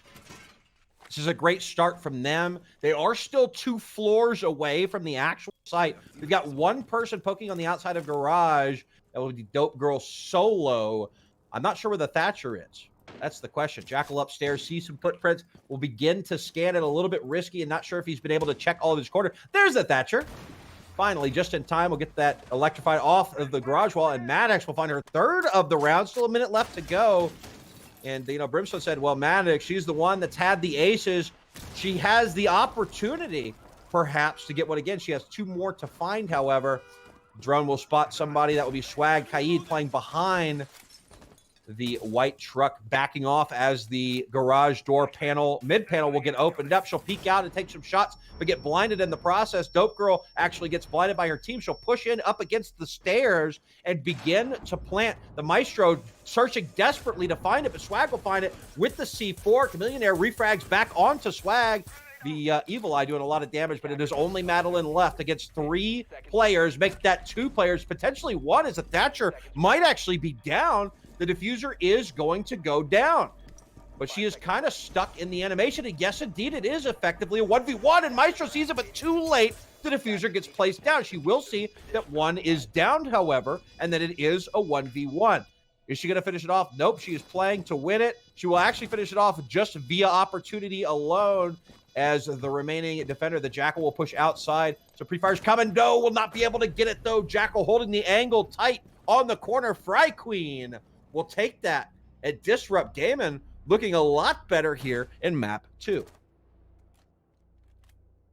Fantastic round from Disrupt Gaming on that take, and great post plant as well. Playing the close angle, was not ready for that. It looked very, very scary there just for a second, as we did see the rotation come through from the Maestro of Madeline, who could have won out the situation if she kept pre-firing, but she didn't think that anyone could play the angle quite so close, even though it didn't end up happening. So more than likely, if that ever does happen again, she'll learn from the mistake and just pre-fire through and more than likely get a kill off of it and be able to defuse next time. But overall, a great round by both sides, bringing it down to the 1v1 on the post plant. It was a great job. Indeed. Absolutely. And it was a valiant effort there by Madeline at the end of the 3v1, but just could not close it out at the end. I mean, that's a hard angle to challenge because you can only go so far, but they can swing out whenever they want. And they're pretty much fully in cover, even if you're pressed up against the wall there by Garage peeking that angle. You're kind of waiting on them. And like we talked about earlier in the previous match, you had mentioned it, you know, with people being too passive. This is not on land. This is over the internet. And so the peeker has the advantage, and that's exactly what happened. Jackal with the advantage will win out the gunfight, and Disrupt Gaming walks away with the win on round 1. All right. Well, Artemis moving themselves upstairs immediately. Don't want to go back down. Plenty of ACOGs on the defense as well. Light with the Doc, as well as having Madeline on the Maestro, which was pretty successful the last time around. We just need to see a little bit better of a roam game here by the defense. They're setting things up for an admin hold here, actually, as we do have quite a few castle barricades, setting one up on Spiral, as well as Copy and Short Desk Door. So this is going to make things pretty interesting. We don't see extended holds that often anymore, just because it's really easy to isolate out, especially the kitchen area up here right off of Copy. So we could see just a hotly contested vending here, as well as short from the top of the admin stairs, or excuse me, Visa stairs, as well as in near that shield that we see at the top of Spiral. Yeah, still some utility being deployed a little bit later on into the round, but they will not pay for it because it does not appear that the attackers were ready to punish that. Of course, the top floor is one of those floors where you have a little bit more time because there's just no possible way anybody can get up there in the first, 10, 15, 20 seconds of the round. So you have a little bit longer, I guess, to play around with, but you want to be in position. Admin controlled now for the attackers as they begin to open up into Copier, trying to find somebody off guard. We'll see a Roos in that spot by Vending Machine, as Mr. Stokes just mentioned. Prime ready to go with the shotgun. Chameleonaire punching on that castle barricade. We'll have Swag primed and ready to go. ADS ready, saying, come on, pop it open, about to swing out and punish anybody who is actually going to go through with punching that thing down. So she'll be patient. She will find and do exactly that, but she will not be able to, because Maddox is there to stop the down but not out from being finished off. And so it looks like, yes, indeed, the Thatcher will get picked right back up, and we'll have the MP go out and the Evil Eye get temporarily disabled. Can they finish it off? That remains to be seen. Thatcher to clear the MP. Grenade. Kobe Maddox with the two-piece. Great coordination by the team. They have the intel, but not able to put the damage down on Madeline as she comes out from behind the shield and finishes the job. Wolfie, she'll find one of her own as well. So just like that, the defense will stop the bleeding, bring the numbers back to even, and with 1 minute left, it's anybody's match. A good defense is a good backbone, and Maestro is going to get destroyed here. Madeline can't fight two angles at once, especially when they're on the opposite sides of her. Wolfie still inside a projector, as well as Light. And as I said earlier, this is that backbone that they need right now. Stun grenades pour in, but no ADSs to assist Wolfie. Not going to be too much. Those drone rolls in, able to get a little bit of info. Will they also be able to find Light, though? Stun grenade pours in once again, but no aggressive take thus far. Holding the cross angle from top of Spiral is Jehui. Wolfie moving up close to the door. Concussions pour in. There's going to be a projector take. Light needs help. Light needs to help Wolfie, actually. She's still holding down that long angle. Light takes one. Oh, the peek. Dope girl down. That's Diffuser. It's going to be all left up to Jehui. Don't take the aggressive peeks, girls. All you got to do is hold on to sight and hold on that to Diffuser. Jehui spinning in the wind, dancing back and forth in between the two angles, but she can't find anything except a bullet to the brain, and Artemis equalizes. Yeah, very patient play there at the end by Artemis. Well played to them, because it was looking like it was in control of the attacker. But Madeline kicked things off, peeking out aggressively from behind the shield. She wasn't able to finish off the buck, and nor was the buck able to put, I don't think, any damage down. And if so, just a little bit. I wasn't expecting her to come out from behind the shield, because that would expose her to the other side. The admin side, the stairs side of that doorway, of the vending. Mm-hmm. And she did anyway. She swung out, finished off the buck, and meanwhile, Wolfie got a kill of her own on the other side, and just like that, the dominoes started to fall. So now we have a tie match, and great job by Artemis to hang in there. Absolutely, and that's a sign of a good defense when you're able to get those initial picks tie, and then it comes down to the site, and you have your last two remaining operators. If they're able to secure that in those 2v3, 2v4 situations, that's the sign that you can play defense on that map, for me personally, because it tells you that, okay, when it does come down to those last few remaining minutes, we're able to make a stance, we're able to handle things accordingly when they try to go for these takes, because a lot of the times those people have died early on either getting kills or burning a lot of utility in order to stop them from getting onto site. So overall, a great hold by Artemis. Last time around, though, on this specific site, Cafeteria Garage, they were not as successful. We are obviously on a 1-1, and that's where the offense was able to claim their first round. Making a couple holes upstairs to see the window, so we are going to have a full-on roam by Wolfie up on the T3 of the building inside of the console office. Could see some spawn kills as well, but we're already 15 seconds in, and we're already having quite a few angles made. Maddox now repelling on the western side as the our little compass continues to spin around in circles here. Light has a 3-level angle, or 2-level angle, excuse me, through the flooring to see the window upstairs, and I believe copy room, if I remember constantly correctly, floor by floor. And yes, I do believe I am correct. Nope, yeah, no, that's all the way up into admin. Apologies on that. So it's actually quite a floor bang there. Maddox will more than likely see the impact. Actually, she's not. They'll definitely know someone's in server, though. Yes, but a minute off the board. Maddox now creeping up the admin stairs, trying to see if anybody's up top. Will not see somebody in the interim. Got drones at her feet, though. So some active droning going on. Whatever intel she gets, she will be able to act on pretty quickly. It looks like somebody spotted Wolfie, and I'm not sure if she noticed it. There she goes. She finally does. Sees the drone, peeks out, and Maddox takes Wolfie completely by surprise, takes the head clean off. Wolfie looking the complete opposite direction. And because she was solo in that location, nobody there for the refrag, She did manage to waste a minute and a half, so at least she will get time out of it. Although to put somebody up there solo, you hope that the result is a little bit more in the favor of the defense, but still. Her utilities deployed, and she was able to waste time, so not a total loss whatsoever. Still a minute and 15 seconds left for the attackers to start descending down to the next floor and eventually down onto site. Well, still plenty of utility for the offense to try and get into sight. This is the beauty of Buck here. Once you take console, you're able to establish a long angle to prevent bandit tricking or anything of the sort onto the garage wall. The issue is now, though, actually, no, they really don't have an issue. They already have the Thermite as well as the Thatcher still alive. Jehui's going to take down Light, and all of a sudden this gets easier and easier as the frags continue to pour in.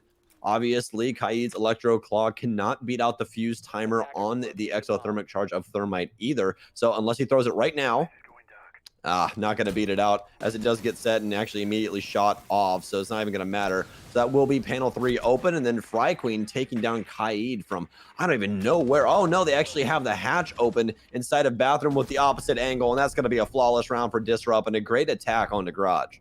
Yeah, they kind of just stormed into site. Boom, boom, boom. 3 kills just like that. Didn't even need to bother with the diffuser at all. And well played by Disrupt there to clean it up nicely. Flawless. Seen that twice from them in this matchup so far. And already 3 rounds deep. They have just as many rounds as they did in map number 1. So Disrupt feeling it a lot more here on Consulate than they did on the prior map. You won't, Swag. You won't. Oh, she won't. She absolutely won't. No way. All right, there we go. That's a little bit better. Get the Valkyrie out. Again, with no IQ on the board, these Valkyrie cameras, if placed properly, there's so many creative ways to put them, set them up on this map, are impressive. You can get so much info. You can practically win a round just off of the information game of one operator. It's pretty crazy. So, round 4 coming up. Artemis struggling a little bit on defense, going to a little bit of an off-site here. Not the most fun site in the world to defend. Of course, if Disrupt plays it kind of the way that they were playing their attacks on Coastline, kind of opening up that front door instead of delivery, chucking in a lot of utility and going for a quick plant, that could be successful. There's not a whole lot that can stop an attack like that. Got the Jackal, got the Zofia, but they did bring a hard destructor and a soft destructor ready to go. Castle being brought out again. I believe the Castle has been in play before from the defense.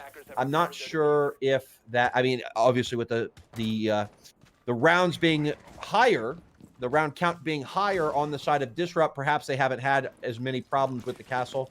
But obviously in that sort of situation, a sledge works out a little bit better than a buck. But they're not worried about it. They're going to push. Obviously, the ability to open the floor up and get that hatch open and push people out of this main lobby is key when you're taking this site. Oh, a nice shot from Dope Girl all the way on that east rappel. Takes down Light, and she's just having so much trouble this game, finding her footing on defense. Seems like the rest of Artemis is really going to need to step up to try and fill those shoes of that fragging power across the last map that she had. Maddox moving up through short now, encroaching on long. Oh, initial shots, not going to make any contact onto Arus, playing this perfectly. You can see the side of her body, but Maddox just can't find it. She finally gets some damage, and Arus isn't going to move. Maddox finally just like, hey, you know what? I'm just going to single tap out the hitbox, and hopefully, you know, it goes through, and it finally does. Now they know, though, that there's going to be pressure onto long. Somebody has to get aggressive here. It has to be a kill, and it will be. Swag finds one. Can she find a second? She was so impressive the last map. Is she going to abandon ship? She might just jump down into benches downstairs. Dope Girl expends 1 stun grenade, but Swag's already moved. Pre-fire down. She's rotating all the way downstairs as well. Might play the nitro cell out. Nope, she's going to come immediately up the opposite staircase. Yeah, Jehui caught up on, I'm not sure, maybe on perhaps a flank attempt of some sort, but somebody on flank watch, and that will mean the end of her life. So now it is a 3-3, just like that. Still a minute left to work with. Swag just all over the place, being very, very mobile on the roam here. But one thing that I am interested to see this time around is how spread out and how back and forth that this match has been thus far. The exception of the last round where Disrupt was able to do it flawlessly. This round, all back and forth, but the time is now ticking away. I'm not sure where the entirety of the offense is. It looks like they are at this front door. So here will come smoke number 1, and they will only commit 1 smoke. So pre-fires through the smoke will come back and do a little bit of damage on a Jackal. Dope Girl fires back through the smoke. It looks like the Evil Eye will get a lot of damage on a Thatcher, all down to almost nothing, but she will get the diffuser down and escape the front door with her life. Now multiples outside of the front door is Dope Girl. I'm not sure where from. Perhaps up? I don't even know. In the hatch. She's inside of the hatch upstairs, inside a projector. Wolfie, tall task ahead of her, has 2 to find on opposite sides. She peeks out. She finds one. Does she flick back and find the other? She peeks once again, but no, she can't bag the kill. And Dope Girl had already dropped the hatchet as well. It would have took a heroic play from Wolfie to be able to win that situation out, but Chameleonaire played it to a T. Yeah, if Chameleonaire would have got a little over-aggressive there and peeked out the second that her teammate died, she probably would have died. That probably would have been an amazing 2-piece there. But the patience, the extra little bit of time to see the bullets whiz by her before peeking out, saying, oh, she must be out of bullets, paid off dividends.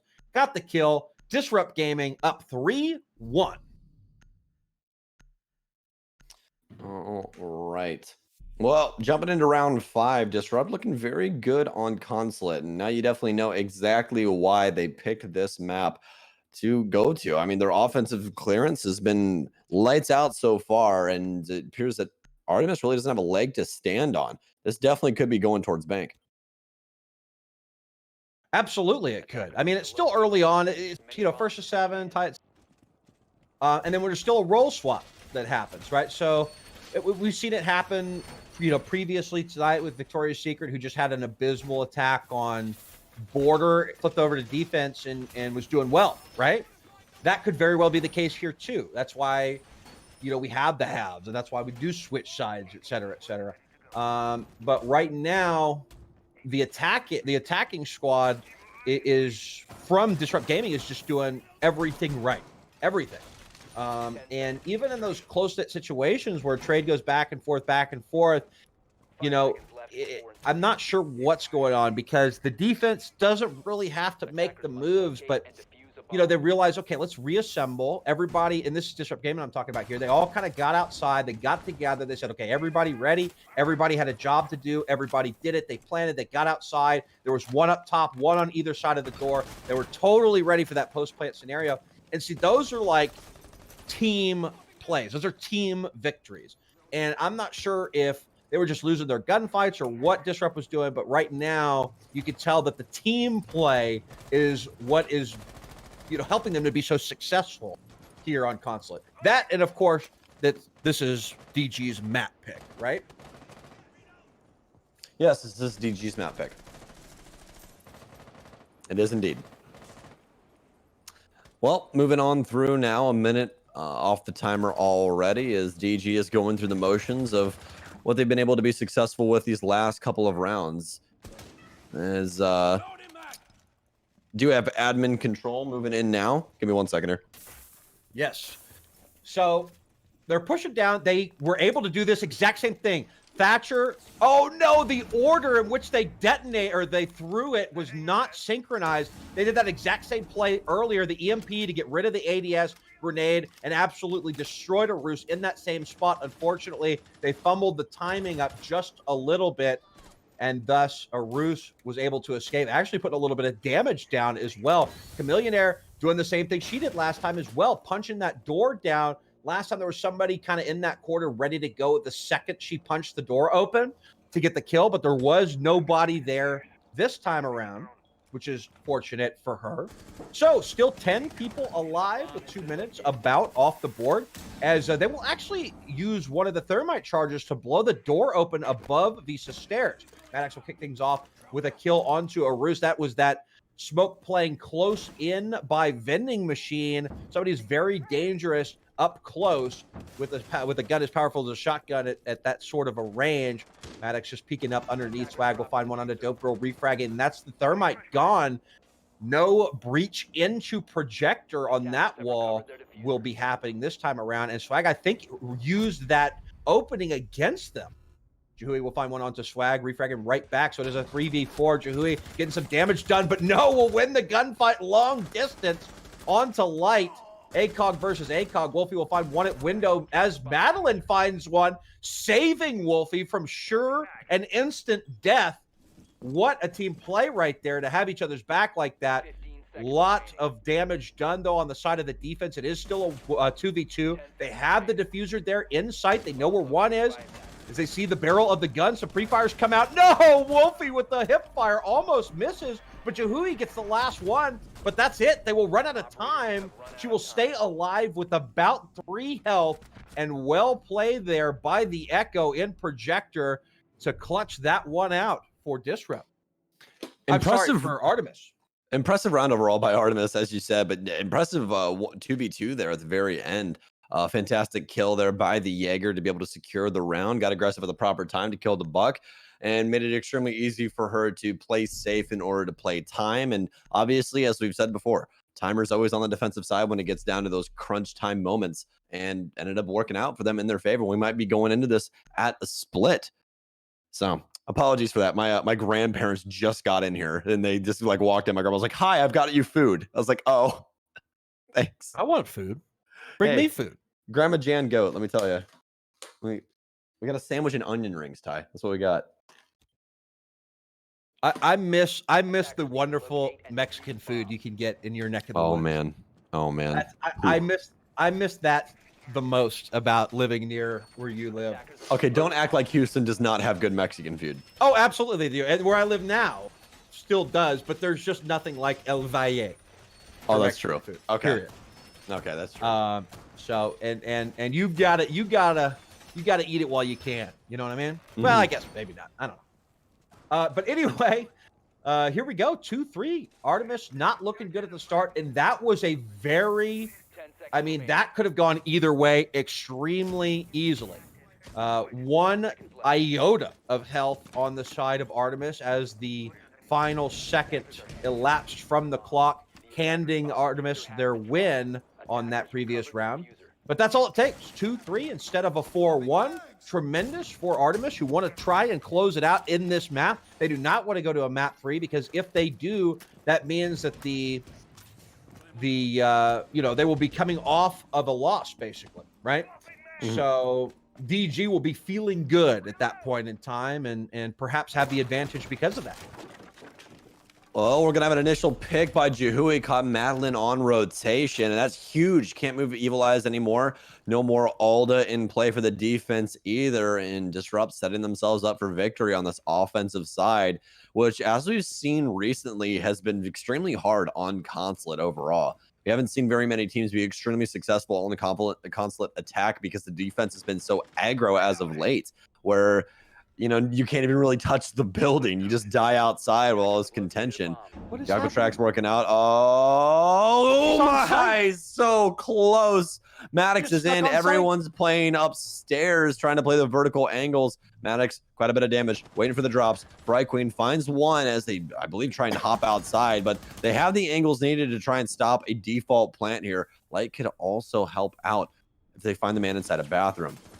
Oh, Wolfie with one, Light with another. And again, this is why they're playing for that. They're playing for the retake here, Ty. Wolfie's still playing upstairs, but Light needs to stay alive. This is the only way this works. Light has to prevent anyone trying to plant inside a piano. Light has all of circle desk and lobby covered. They have some drones working their way inside of piano now, as Light might be hopping outside, might be getting aggro. I don't think so. I think she's just checking the angles, seeing that she could see somebody somewhere. She hears the rappel. She heard somebody go on to rappel.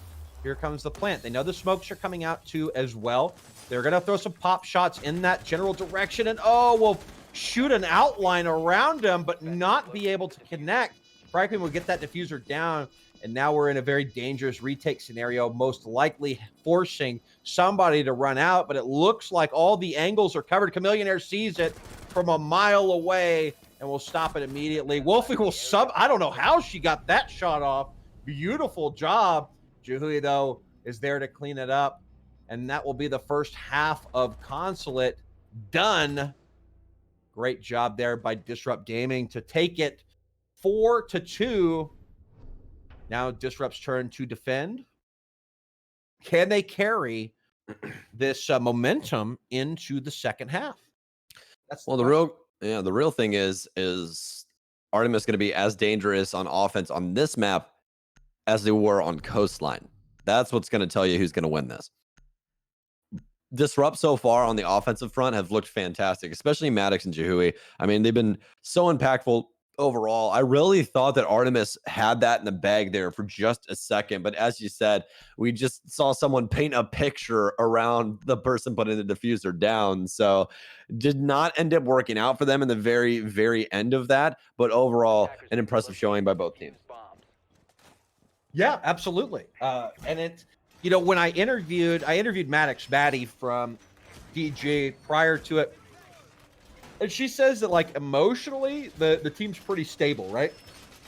So if they're down 0-6 on a map, and this is I'm paraphrasing what she said, but it's almost verbatim. She said, if we're down 0-6 on a map, you know, we don't care.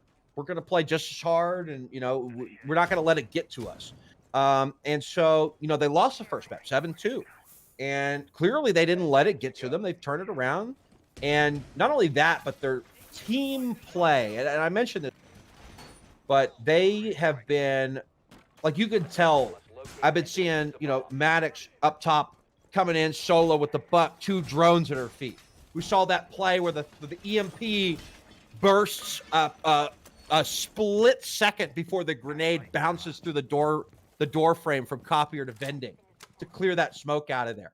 I mean, we saw earlier that it was about a half a second timing. So the timing was so tight that the second time it failed, because it had to be. Because once the EMP goes off, that smoke backs out of there. So you have that prime, that window of a second maybe to have that grenade be lethal to somebody in that corner. It just plays like that. We saw them all congregate, even when they were down outside of the front door, to make that final push, get the diffuser down, and then win that retake situation. I mean, DG as a team, as a unit, have been playing spectacularly. Some of the most coordinated team play I've seen all season. Fantastic shot from Light. This is what we've wanted to see from her all along on Consulate. She just hasn't woken up yet, hasn't reached that final form, but now she's starting to warm things up. Fry Queen rotates in. Nitro Sub more than likely pouring through, but no. Madeline planning right next to the vertical hole. So they even know the plan's going down. Do they have the information? I don't think they do. Light with a Claymore kill as well. That's going to be double for her on the round. Fry Queen inside a connector. She knows she has someone on a connector window. Can she hit the shot? No, it won't connect. Oh, Light with a triple now. Fry Queen trying to battle back through the soft destruction. That's a quad on the round for Light. She's lighting up the scoreboard. My God. All on rappel. Madeline's been down. They know exactly where Fry Queen is. And Light holding these long angles. The ACOG doing all the work right now. Upside down rappel. And this is for the ace. Can she get it? And she does. Light AR, everyone. Oh my. What a round from Light. Yeah, and you said it earlier. Light wasn't having the best map ever on defense. The second somebody put Zofia, or somebody put her on Zofia, she turned that around immediately. The second ace that we've seen of the night. Like I said earlier, we only saw 3 aces all season. This season, during the regular season. That's 9 weeks of matches, 10 teams playing each other. And tonight we've seen 2, and Jimstone Brimstone mentioned earlier that there was James 3 Boulder? or 4. There was 3 or 4 in EU playoffs throughout the playoffs as well. So, you know, I just talked about DG and team performance, and now we get to talk about an individual's performance, and that's Light. Good on her. Fantastic job.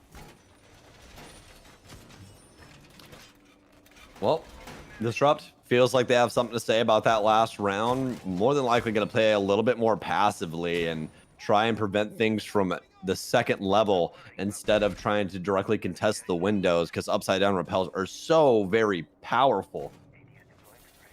I mean, it's very hard to battle into someone holding an ACOG angle, upside down repel.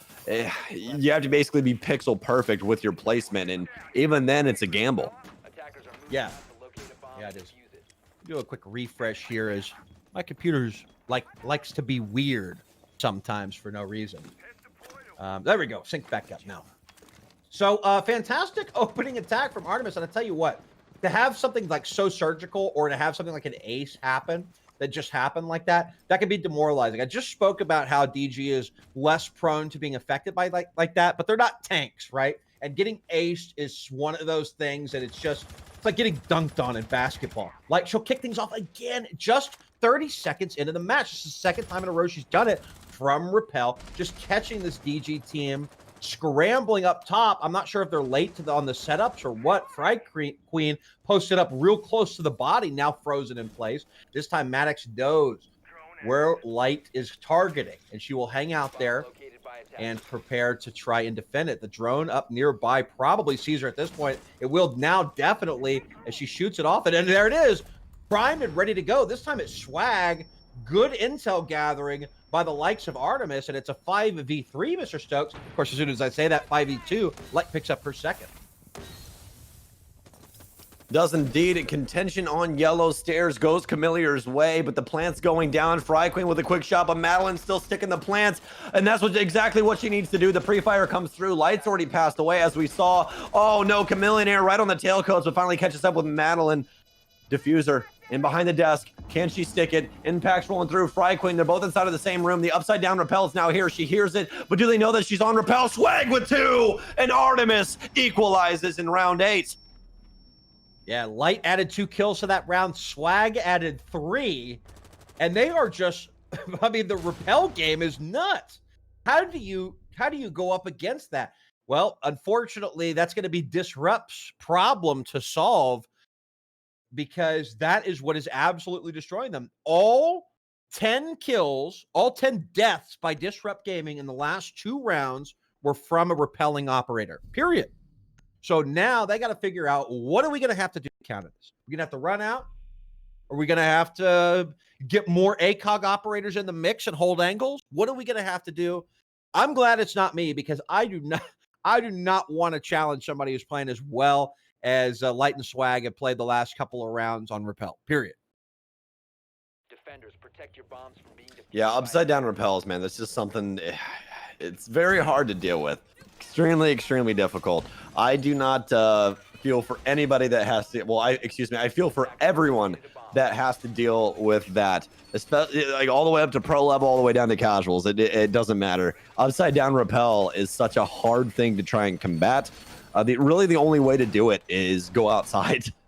And the other thing is, you can't even hop the window that they're on, because they just kill you because you're stuck in animation and can't look directly up. You know what I mean? Like, you can look directly up, but you can't look side to side. So if they're, off kilter from you, you just die anyway. It's a power position that is very hard to deal with. But yeah, we are going to have Disrupt now holding the mid level, which is something that we've seen, well, the other side of the coin do quite often when they did hold Garage. Never really worked out for them, though, did it, Ty? No, it didn't. I'm trying to think, like, what do you do? What do you do? The Echo's off the board. You got the Black Eyes. You got to figure out a way to maybe just get intel and peek when it's a possibility to. You know what I mean? They got to come in at some point, is kind of the bottom line there. So Maddox playing close to the garage door. We'll see that the Gridlock already throwing her traps inside. She'll dismantle a few of them, but with Wolfie firing down through the floor close by, she will retreat back off of it swiftly. And now about a minute off the board. Fry Queen this time in the first minute gets the opening kill. And it is Artemis that takes the death on that. Light throwing in 2 stun grenades, taking some damage. Nope. Jahui prepped and ready to go at the shotgun close range. Will take her down to the ground. So a hard breach and an entry frag operator both off the board. Jahui will make a second dive for the attacking squad. That's Swag on the Gridlock, going down to the ground. Thermite Thatcher combo will get panel 1 of the garage open, but it is just them 2 left. And with the EMP and the Thermite going off back to back, the defense knows exactly where the final 2 are. Drone will come in, but the Evil Eye will be ready and waiting, and will blow it away. Thatcher will go in. I'm not sure if that's going to have the distance. No, it won't. Will not get the Black Eye, and so, the Evil Eye. And so that will still be in play, and not a fun situation here for Artemis. Malin pouring stuns and now no ADSs to worry about, so those will all pop, but we don't know exactly if they'll blind anyone. Dope Girl's actually on cams right now, feeding all the info back to her team. This is going to be pretty easy. Going from mid panel now is Madeline, but this diffuser more than likely not going to get planted. They have every angle under the sun in order to prevent this. Madeline rushes in towards black car. Smoke grenades now going off to try and prevent, but Madeline's planted at a far off angle. Dope Girl from pipes will take her down. Has to motion in is Arus. Oh, she finds one, but she's got a lot more work to do. Doesn't matter. Disrupt Gaming round 9 and reclaim the lead here on Consulate. Yeah, Arus prevents the flawless, but there's just nothing to do. 1v5. Surrounded, tries to make a play, and tell you what, Disrupt Gaming was looking a little, I guess, fishy for them for a minute, trying to defend that third story, but they flipped it, brought it right back, still maintain their lead, or pull ahead once again, I should say. And they need 2 more to finish it off before Artemis has the opportunity to win 2 of their own. So we will enter into round 10, almost a tie, 5-4. Light sitting up the top of the pile with double-digit kills. A very similar operator lineup here from the attacking squad. And we'll see the Doc Meister, we'll see dual ACOGs, we'll see the Valk, and the Mozzie on the defense.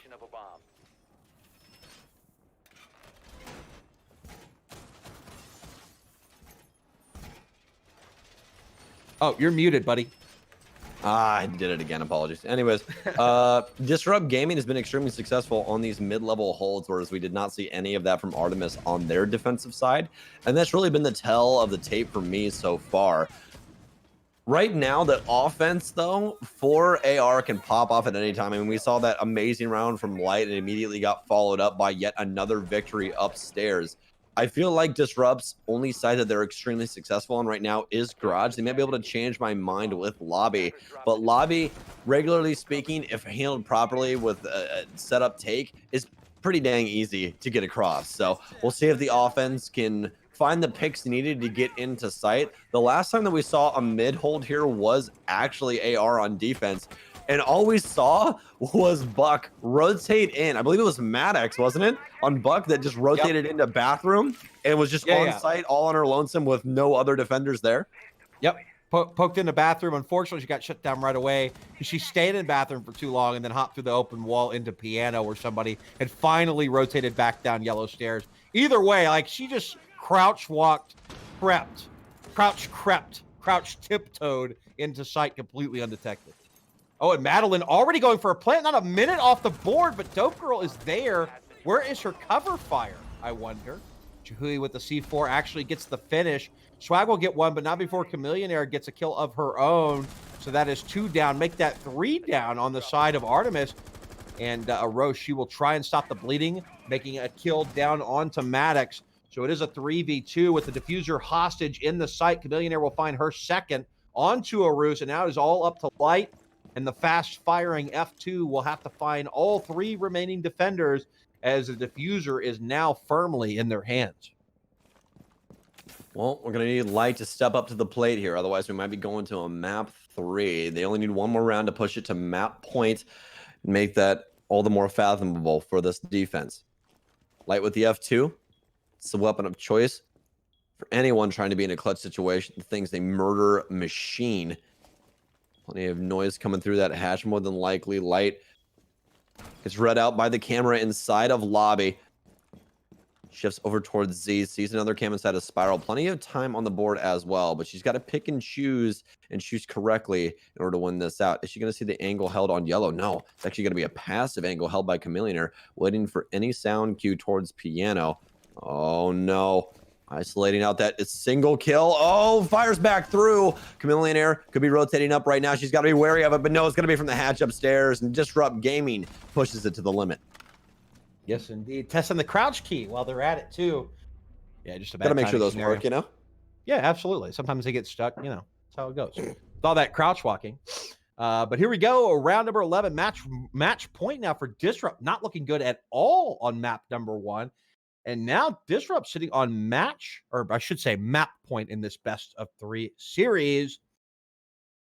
Artemis having to be flawless for 2 rounds. Now, that being said, Disrupt Gaming will decide to go back up to the top floor again. And they lost, Disrupt did, in trying to defend that site 2 times in a row, and both times quite heftily. No, actually, there was a real close call. And when that Echo hid behind the flipped over table and projector there with about 2 health. But oh no, that was on defense though. Yeah, so that was the 2, like, everybody got eliminated from repels rounds. So DG still unsuccessfully able to defend this site up top in 2 attempts. Can this be the lucky 3rd attempt, as they say, which will close out map number 2 for them? It could be. It could be. This map overall, they've been very successful on console side takes, or excuse me, this site overall has been very successful on console takes. We haven't seen too many admin takes from them just yet, even overall throughout the map, and that's usually the default for any site. You start admin, you work your way across. You start admin, you work your way across, and you start admin, you work your way across. That's just how it goes. You just clear top floor to mid floor to bottom floor, and that's the simplest way to handle consulate. But AR has been handling it on this site as, okay, repel, handle window, then go into the console take to get the diffuser down. They really don't even show any presence on the mid floor either, which is surprising because a lot of these instances could have been prevented with a nitro cell from underneath. We haven't seen too much showing of face so far by AR on that mid level. Yeah, I want to point out something, and I'd have to probably get Brimstone Gemstone over here to let me know. But I think Disrupt, when they beat Victoria's Secret 2-1, they lost the first map. And subsequently won the next 2. I'll have that information for you folks out there for sure. So that's just further proof that they're not phased by that sort of a thing. Swag will go down, but not be able to get finished off as Maddox holding that laid down angle underneath the table and projector. Jehui, though, will find Light. So Swag will get picked back up, back to 20 health, as Light on the Zofia will go down. So that's a ton of utility off the board here early. Fry Queen playing on the wall close in the hallway. And just like that, a kind of a stall out. But, you know, a lot of action for the first minute. Fry Queen stuck in a corner in vase spot for Auntie. Drone coming through now, and this might be the time for Fry Queen to get aggro if she wants it, but no, she's going to continue to play passively, recognize out exactly where she is, go for the upside down repel, but now she can't rotate to try and nitro cell. That's going to be a major issue if they can get pressure on a consulate, and they do have someone in. It's going to be, I believe, Swag. Oh no, a long distance gunfight, and oh, Chameleonaire finally getting the frag upstairs onto Swag as well. It's going to be a trade back and forth.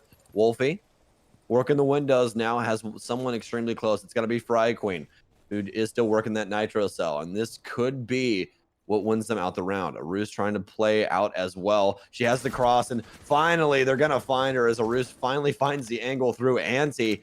And now they're able to get a diffuser down if they can get presence. But Chameleonaire is still rocking yellow, which is the exact thing that they need to do to prevent these swing-ins from the console windows. So plenty of ammo, and that 416 at range is such a dangerous weapon. They finally have connector window solved as Arus will climb onto that. Chameleonaire claims 1. That's going to be Madeline. It's going to be the woman with diffuser. Wolfie throwing stun grenades in. Now swings as well, and she could die to the exact same death. Oh, she's going to take quite a bit of damage, but she finally gets chewed up by Maddox inside of connector, and it's going to be all left up to the lone soldier outside. It's Arus. L85A2 in hand. Thatcher repelling the western side. Close shotgun as EMPs pour in and underneath the window. And Disrupt Gaming pushes it to max map. Yes, indeed. Disrupt coming back with a vengeance here on Consulate. Absolutely devastating performance by Disrupt. Maddox sitting atop the pile there with the fancy Halloween skin. And we will be going to a map 3. This is the grand final, so we could not ask for a better one to go all the way to map 3. And just like EU too, I believe, because EU's grand finals went 3 maps. And so NA, we will follow suit and go 3 maps as well. Who will be crowned your champions in CCS R6W? What do you think, chat? Let us know. Overall, impressive showings so far by both teams. I'm happy we're going to a map 3. I feel like it deserves it. Absolutely. I mean, it's the grand finals. Of course, it deserves 3 maps, right? Unfortunately, we saw. Brimstone Gemstone here? I'm here. Yeah. I'm here. All right. We did see a 3-map on the 3rd place matchup today earlier in EU, but we only saw a 2-map in the grand finals. Oh, sorry, I'm flipping my charts around here. Oh, sorry, eh? Sorry. How's about that? I'm doing my notes reversed. I messed up. But yeah, sorry. Our final matchup that we had earlier today, which was Queen versus Spies, that was on the EU side. We did see it go all 3 maps, and it was a nail-biter to the end. In fact, we even thought Spies was going to take it by the very end of that last one, and Team Queen slipping away with it. Fast forward to where we are now. Obviously, we've got Artemis going up against DG here. We've got an even scoreline here. We are at the same. We're no closer to finding out who's going to win than we were, what was that, an hour and a half ago or so. 2 hours maybe at this point. Yes. But yeah, this is really set up for an amazing final because we'll be going to Bank. Artemis has only played on it once, and they did win. DG hasn't played on it at all, so this will be really interesting to see how this plays out. But we'll save the talk for that for after the break. We will flip to a quick break here, give everyone a chance to grab some snacks and water. But when we get back, we'll be discussing the match and getting into the grand finals. We'll see everyone in just a few minutes.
Welcome back, everybody. Here we go. This is it, the final map of the grand finals. This is map number 3.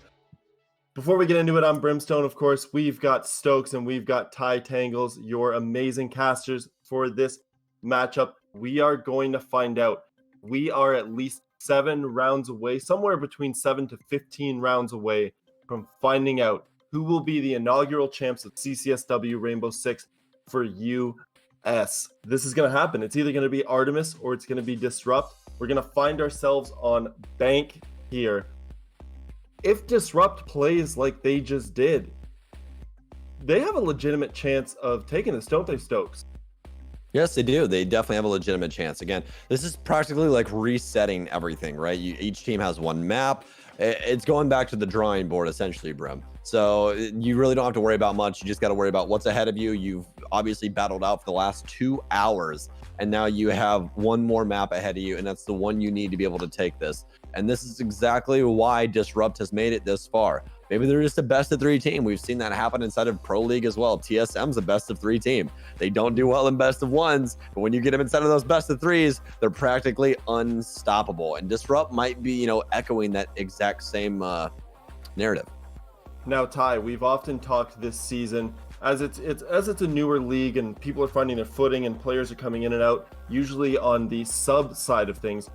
Usually you look at the idea of a sub as sometimes something that can not, I wouldn't say be a detriment, but it sometimes just creates a bit of a challenge for a team. But Jahui on the side of Disrupt has looked like the opposite of a sub. It looked like the original person coming in, and that's no slight to Wolf K, of course, but right. Jahui's just been on fire. Absolutely. And we talked about it pre-game that Jahui, they knew that Wolf K would be unable to play yesterday in the semifinals. And so the last week and a half, Jahui has been practicing with the rest of the squad as a full starter member. And because of that, because of the work she put in and because of her performance yesterday, although Wolf Kai was available today, they thought that the best shot that they had right now, because of the recent work that they put in on new strats and stuff like that, that they wanted to keep Jahui by choice today in the starting 5, and she's been paying dividends for it.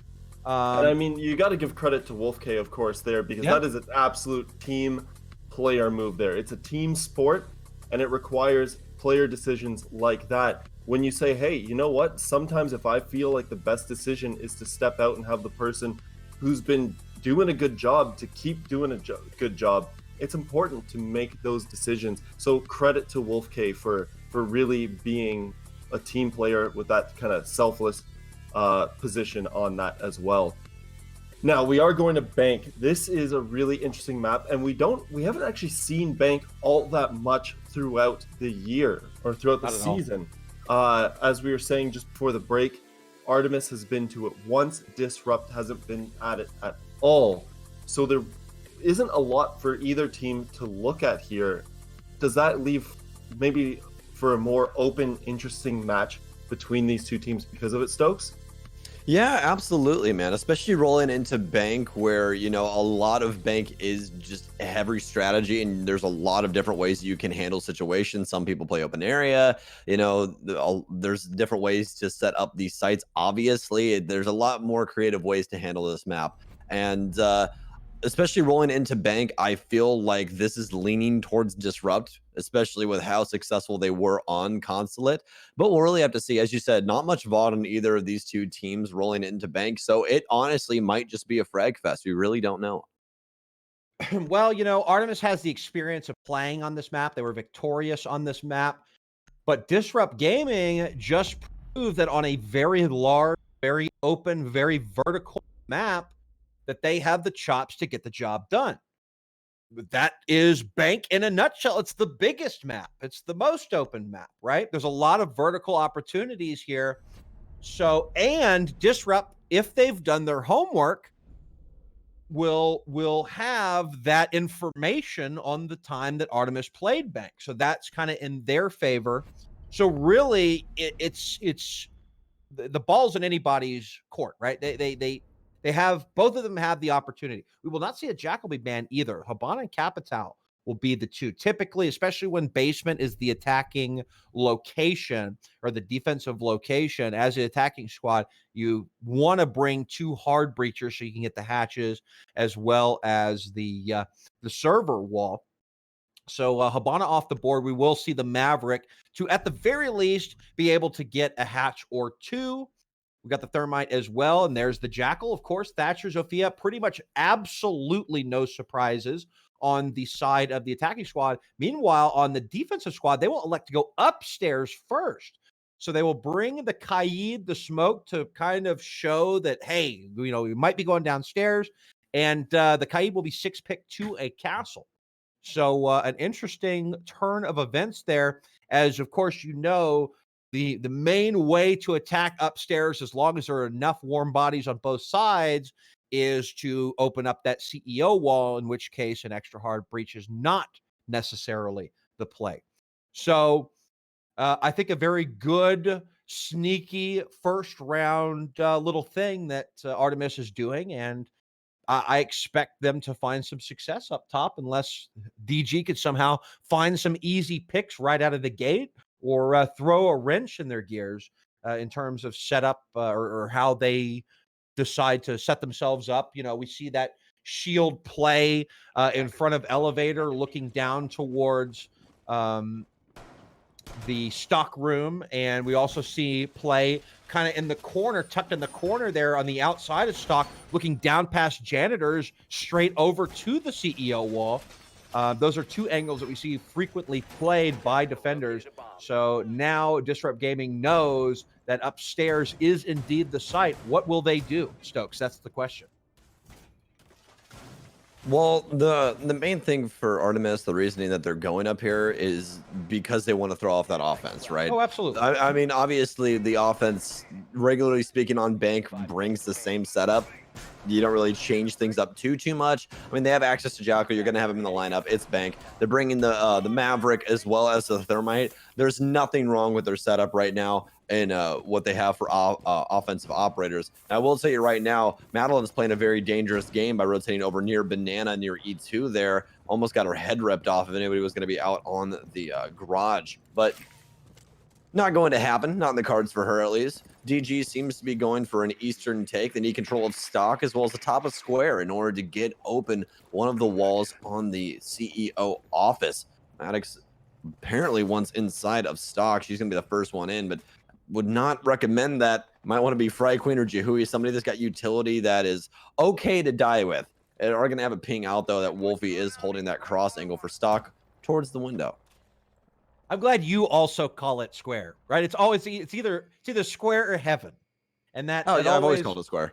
Yeah, me too. Top and bottom square. Mm-hmm. And so yeah, it's nice that we're aligned on that, so nobody confuzzles me with a call out in the moment. This is why Kix is making that website, because no one knows what they're talking about. Absolutely, yeah. The exact if for those of you that don't know, he's making a website that he wants to basically universal the call outs be a certain thing. So you can R6CC is what it's called. Yep. Yeah, hop in on 10 mans, for example, with a squad of good players, but that you might not play with, ever, and everybody's on the same page. So that should be interesting once it comes along. But for now, we are on Bank. 1:40. We'll see the Maverick open up some peak holes. I mean, he's really not super useful here. So he will attempt to try and perhaps drive somebody pressed up against the wall, perhaps a bandit or a Kaid, trying to trick on that wall and make them feel uncomfortable. So you'll see Swag actually planted in the middle there, still up close on the wall to contest anything, but the wall's not getting open, and I don't understand why. Dope Girl not placing that thermite charge on the wall. Finally, that will happen.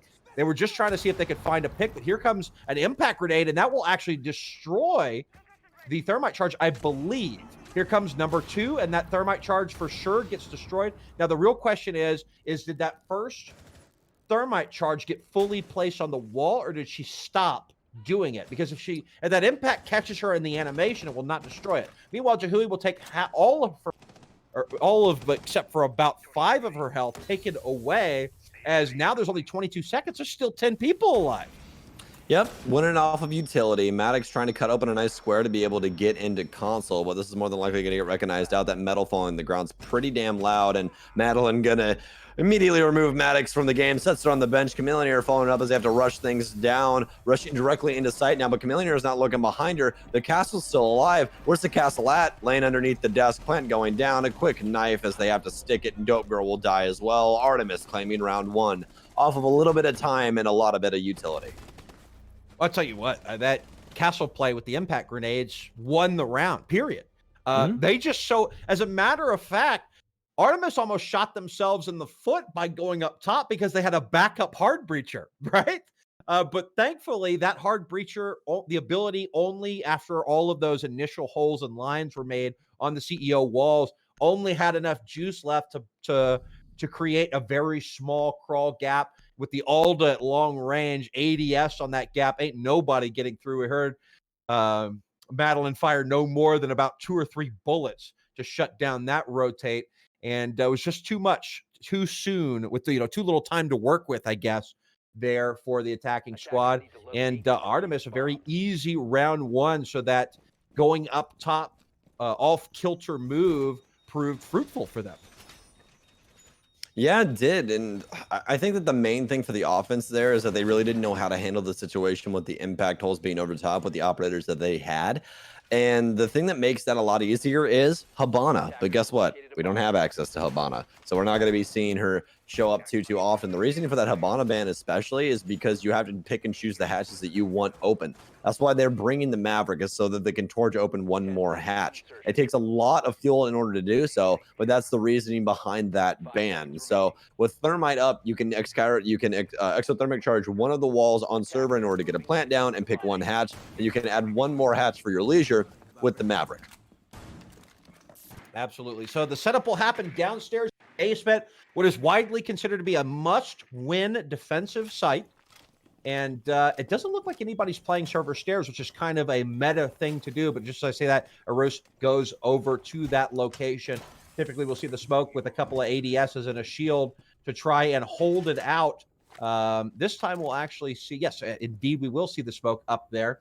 And this is a very effective play if you can play it right. The problem is I think a well-coordinated attacking team can flush out the smoke prematurely, which kind of defeats the idea of taking somebody who's so powerful downstairs. I mean, you can only plant safely, quasi-safely, I should say, in the default plant spot downstairs when you push in through the servers, right? The only way that they can be damaged, somebody either has to expose themselves to get an angle, or a nitro or a smoke. So to put a smoke into the server stairs, that's a lot of utility that you are banking on the fact that they can waste a lot of time. So much time, in fact, that the attackers will only have perhaps maybe one opportunity. And wow, what a play there to get the shield down by the Maverick. And Arus will play it safe. She'll throw a smoke, rotate all the way back down the stairs, and decide to take her chances downstairs instead. She'll go rotate back and use the remaining 2 toxic babes to stop the plant like I was discussing earlier. Telling you right now, Maddox making the heroic play right there, because I wouldn't have done that. There's no way. No way. Step into that. She's more of a man than me, man. I can tell you that. Absolutely not. I am not doing that. Oh no. Oh no. Oh, it's okay. It's just Dope Girl. All right. Well, we can't be resetting now. That sucks. But no, Maddox with a fantastic play there. Oh my gosh, that was a hell of a thing to do. But breaching torch now, opening up the main hatch, and Jaeger gonna peek through light, dealing quite a bit of damage to Jahui, but Jahumi comes out on top of it. And now it's all left up to Maddox to be able to do all of this work, and she's got quite a bit of work ahead of her. She does get the hatch open, so they can try and go for a plant here, but the issue is now, though, that they do not have the wall open for customs. Arus with a nice shot from the SMG-11 tacked on with Wolfie, but Chameleonaire is here to battle back. Claims Wolfie's life, and this is beginning to look a little bit easier, but the issue is now Arus is still alive, as well as the other 2 supporting operators. So they have Nitro Cells, Evil Eyes, and Toxic Smoke. Oh my. In order to prevent this plant. Smoke grenades pouring in from Fry Queen. They need to get this plant down now somewhere. Oh, Chameleonaire, Nitro Cells pouring in. The Toxic Smoke, does it reach her? No, it doesn't. Oh, is she able to stick it? No, the Evil Eye for good measure as Madeline claims the round off of the back of some intelligent utility use.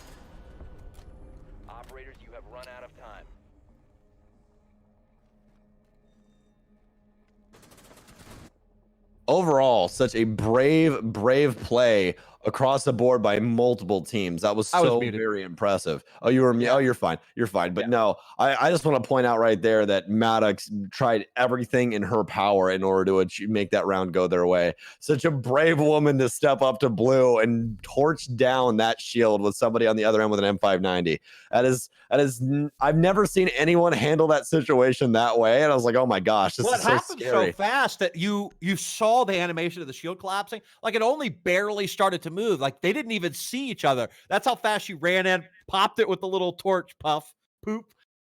The shield collapses, and she's already out the door by then. What I'm going to highlight there is the smoke play. Smoke was able to, realize the shield was gone, didn't have the protection, right? Anybody could quick peek around the corner pre-firing, and because of those peekers' advantage, she's going to have a hard time, right? So she rotated back downstairs, and she was so effective. She held that angle onto the hatch, was able to pick up a kill at the SMG-11, and of course she had 2 toxic babes left, and that was coupled with the evil eye.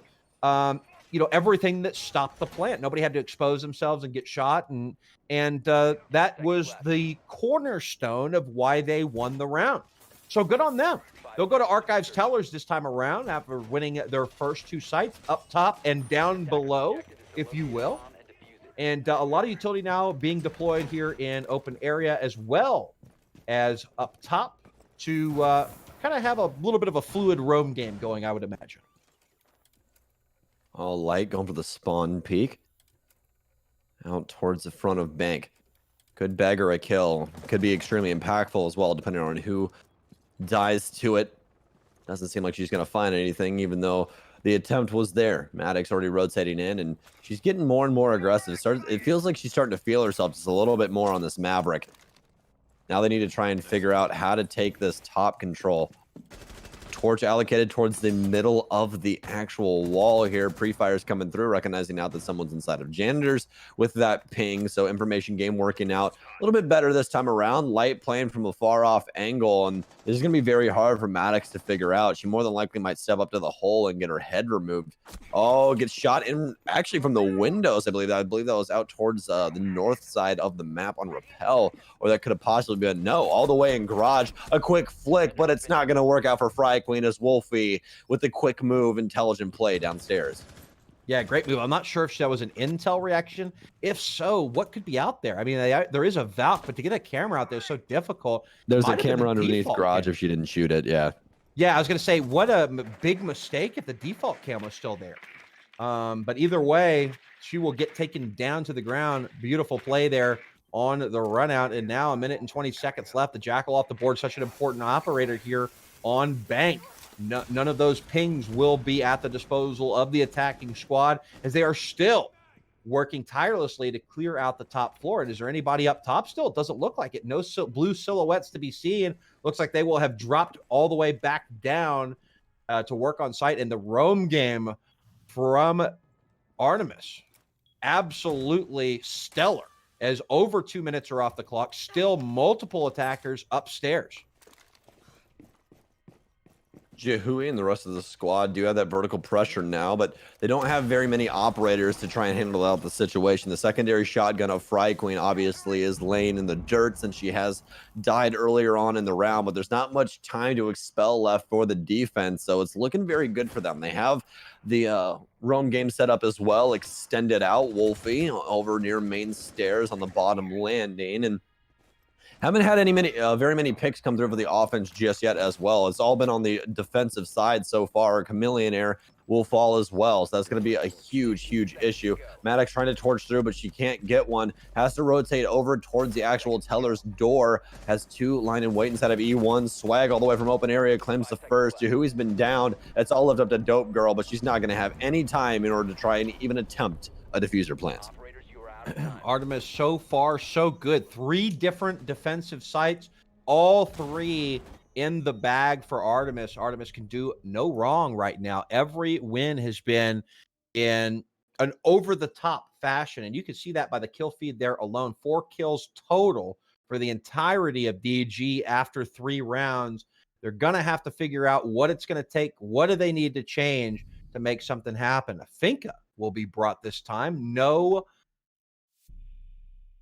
who are they bringing in place of? Well, I guess they're going to 6-pick to somebody else now. Who is that going to be? Oh, Maverick is what I was thinking of. Gosh, I had a little bit of a blank right there. And Fuse, much to my surprise, will be brought. I know that they brought a castle, which is kind of the safest way to deploy a Fuse because he makes so much noise. I feel like Fuse so seldomly brought. He's kind of one of those players like you see. And I remember Ubisoft had released a thing where it showed like the effectiveness of Frost mats over, the skill base of the different skill bases of players. The different ranks of Right. So it like copper or bronze, it was very effective. Then at silver, gold, it wasn't effective at all because it's used so often. Everybody's looking for it. But at the higher ranks, right, at platinum and Plat 1 and diamond, it's effective again because no one plays it. Exactly. So it's like a bell curve, right? A reverse bell curve, I guess. A parabola. Dude, don't say that around me right now. I get paid to commentate, not do any of this. Not do any calculations. Oh man. But the bottom line is a Fuse is definitely a pick based on the castle, right? Because they've been bringing. You just can't. Fuse is so loud, and even if you are able to place it and begin to fire the explosive pucks into the room, it can still be shot off the wall, right? You could destroy the barricade or whatever. So I think that they're hoping. They know that they're going to go back up top because the other two preferred sites are locked, right? They want to go up top, and so they're hoping. I think that perhaps they will make one of those windows to the outside a castle. Well, that won't be the case, unfortunately. The two castles are being utilized right now in the windows there, banana. So I'm not sure where the third castle is at this point in time. But the bottom line is where are you going to put a Fuse? Like, where can it be effective, Stokes? Fuse is an operator that is literally never used, mainly because of the fact that when you put his cluster charge down, it makes a very loud noise, and then you just shoot the very loud noise, and then the very loud noise dies, and probably Fuse along with it. Yeah, so and this isn't a site where you can place it above either. Like if they were playing, maybe they assumed that Teller's Archives would be the play because Fuse is actually semi-effective there because you could take the top floor, place it on the floor, and then just bomb the site relentlessly. But up top, you cannot place it vertically. So it can only be placed on windows and doors to be effective here. Yeah, the main issue as well is that cluster charges work extremely well. Oh, Maddox is gonna get a kill. Maddox is gonna get a kill. Swag. Oh, she gets out just in time. Oh, it was so very close. Maddox gonna get a kill. Anyways, that AK-12 actually a fantastic weapon. Hopefully they reuse that later on because the gun is extremely underutilized right now because it's on Fuse. But the cluster charges work extremely well on castle barricades because no one can prevent you from doing anything. Jahui's also gonna bag herself a kill. Light will fall, and that's going to be a very nice opening off of the back of the efforts from DG. And the Fuse charge pours in, but more than likely not going to deal any damage to Madeline as she's continuing to stave off this defeat in round 4. Yeah, I'm very surprised at how effective that was. I mean, it ended up working perfectly to, I think, what their plan was. The thing is Swag was standing with her back to the window just a foot away and perhaps didn't recognize because it's very loud, ladies and gentlemen. Everybody knows that the PlayStation is like the Fuse placement is very loud. So I think she was very audibly focused on listening for that thermite charge to go off. Because you got to act quickly, right? Especially if you're focused on that left panel like Swag was, and they go for the right panel, right? Here comes Dope Girl under cover of smoke to put the diffuser down. Fuse covering from the window. She will get down, though. The Maestro will ding her down to the ground. Fry Queen will come in and retrieve the diffuser, but the smoke will cause her to lose a lot of health here. And Chameleonaire is now attempting to wrap around and see if she could find somebody from the backside. Aruz in Janitor's Closet will get down, but Aruz will actually get the headshot onto Chameleonaire. Not sure if Chameleonaire recognized that she was able to perform the down. There are no points in competitive, so she may think that there is still a viable threat in Closet. Either way, with the time ticking away, Fry Queen will have to commit to the plan. Madeline with a beautiful shot will find the fuse on the window, but the diffuser will go down. It is still a 1v2. Everybody weak. Madeline, the weakest of all. She will rotate down through the hallway, peeking, but no. Disrupt primed and ready. ADS, Fry Queen will finish her off. And I'll tell you what, DG beautifully countered there with the fuse. And they will pick up their first round of this Decider Map 3. Impressive play on the northern windows there, southern windows. Can't exactly remember the directional compass on that those particular sets, but either way, amazing repel play from the offense. And as you said, it'll beg on their very first round, but still, this is looking really into the favor of Artemis right now. DG has to string rounds together. You'd like to see him split here if it's possible. They will be headed back upstairs. Swag shifting back over to the castle. More than likely not going to be setting those up on any of the outside windows because we did see that pick up the fuse the last time, but obviously we're probably not going to see that again.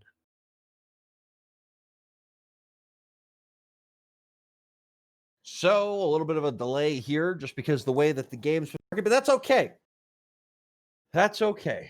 We've got the Maverick, Jackal, Thatcher, Zofia, Thermite. This is kind of the lineup that was brought out all 3 times that DG was unable to successfully attack into the building with the bottom, the basement unlocked. Now, after an additional round, Artemis will prove that this was not just a ploy going upstairs, well, actually, it could have been. Now that basement unlocked, they could have picked this again as a secondary ploy because, you would assume, listen, folks, everybody knows that basement is the preferred defensive site. It is the must-win site as a defense on bank. So, Disrupt knows, okay, that unlocks again, but instead, Artemis will come back up to the top floor and we'll have the same operator lineup here from DG that they were unsuccessful with attacking the upstairs with the first time around. So, this is just, I feel like it's just counters after counters, right? I feel like this is, a very strategic play here from Artemis, whereas, DG was kind of the pinnacle of strategic play in the previous map. We saw lots of coordinated team plays from them. We saw a great example of that in the previous round here on Bank with the fuse and the thermite going off at the same time. And so, will they be able to find something with that same lineup attacking up top that will find them success where they found failure the last time they came with this lineup? Well, that remains to be seen. Of course, Maddox had to use the last of her gas to open up a pathway because Swag with the impact grenades was able to destroy both exothermic charges, a huge setback for the attacking squad. Can that happen again? Well, they're going to need to do whatever they can to prevent that counter, that impact grenade exothermic charge counter, if they want to find success here like they were able to do at the fuse. Well, Fry Queen on a long angle could possibly bag herself a kill if we have a rotation out towards E2, but it doesn't seem like we will have that. AR has been playing extremely passively in sight as of late. Wolvie with the first kill takes down Maddox, and I have no idea. That was off in Narnia somewhere, but we will have the first exothermic charge go down. Excuse me, second exothermic charge go down as both panels have been opened up. Now we just need the plant. AR waiting with open arms for anyone to try and contest the console office area, or excuse me, CO office area. Fry Queen rotating back to her original post. Wolfie combating with stock window now, but neither of them will even take a little bit of damage onto each other as the timer continues to dwindle down. Chameleonaire could get rid of this with an EMP, but can't catch the side angle as you have to practically be directly on with that Evil Eye in order to get rid of it. They are going to impact, but I don't know if it exactly dispatched of it because that impact went off on the top of the desk. On to see later on into the round. Still 5 remaining up on the defender's side as DG's trying to find a way onto site. They need picks here. They have none. And AR are currently just waiting once again, with these ACOG angles set up for anyone to try and rotate in, Madeline's going to be the first one to take some damage finally on the defensive side as stun grenades now pour in from the windows, but these need to be more contested. Smoke grenades now as they're trying to find some space in order to put this diffuser down. Plenty of damage. This should also be a call. Dope Girl's lit up. Is she going to get down? No, it won't be enough. Oh, she finally gets her on the very tail end, and it's not going to secure the kill, but it will secure the round unless they can possibly clean it up with kills. 7 seconds remain. Diffuser's picked up, and it's stuck by Chameleonaire. The Evil Eye does its work again, but it can't 100-0 someone. It's actually, no, will down her at the very tail end. I guess she ate a little bit more damage than I thought. Evil Eye coming up very, very clutch. Absolutely clutch play there from Madeline. I really, that's all there is to it. They could not figure out a way to deal with those Evil Eyes. You saw them try to deal with the one that they could see from a protected location, and they still couldn't get rid of it. Much less the one that the one that actually did the work there in the end was a little bit more protected. So yeah, that was a huge setback for them.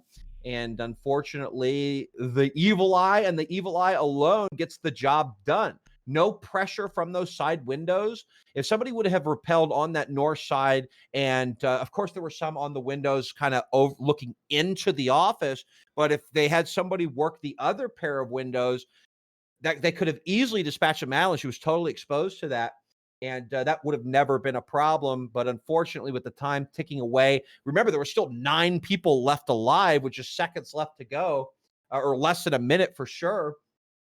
They had to make a move. They just didn't have the intel that needed to be done. And now, because of that, they're looking at another situation in which the half is going to be concluded at a 5-1 advantage for Artemis. Well, round 6. We'll see if DG can try and pick up the pieces here on this offensive side. Artemis, this is showing signs of what Coastline looked like. 5-1 at the split, and we're able to secure things on offense, and this might be the exact same tale all over again. Finally, the game loads in. We got the server light. We had to, kickstart the hamsters, get everything rolling. Yep. And we're going to the site that we haven't seen too much of from AR so far. We're going to Teller's Archives. This site in particular is ran a lot with vertical control because you need it. You give vertical control up too early on, all of a sudden you have a bunch of pressure that you have to deal with by fighting up through the holes. And well, I believe it was said best in Star Wars, I have the high ground, Anakin. You know, like that's just how it works. You don't really win those gunfights too often. You absolutely can, but 9 times out of 10, it's not going to go your way. Yeah, especially not with guns, right? High ground and guns is even, as they say in The Rock, we got the high ground, but in that one, they actually had guns, right? They didn't have swords of light that just like burn through anything. They didn't have lightsabers. They had M4s. So it's a different lightsaber. It reaches a lot farther. Exactly. Well, yeah, absolutely. So anyway, here we go. Round number 6. Artemis looking like they are cruising right along. This will be their last opportunity to defend. So of course they want to take maximum advantage of the half here. We'll actually see an open area. This wall will be, oh no, the crouch at the last second. Madeline ducks under Maddox's bullet stream and will finish her off with shots to the gut.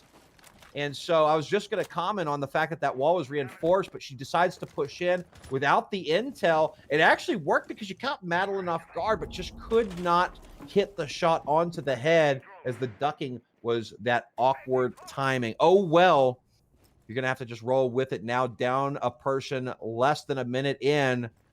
The offense is going to have to work hard to bounce back and get this finished up. All right, well. Plenty of presence at top square from DG. Dope Girl with the diffuser. Plenty of time on the board as well.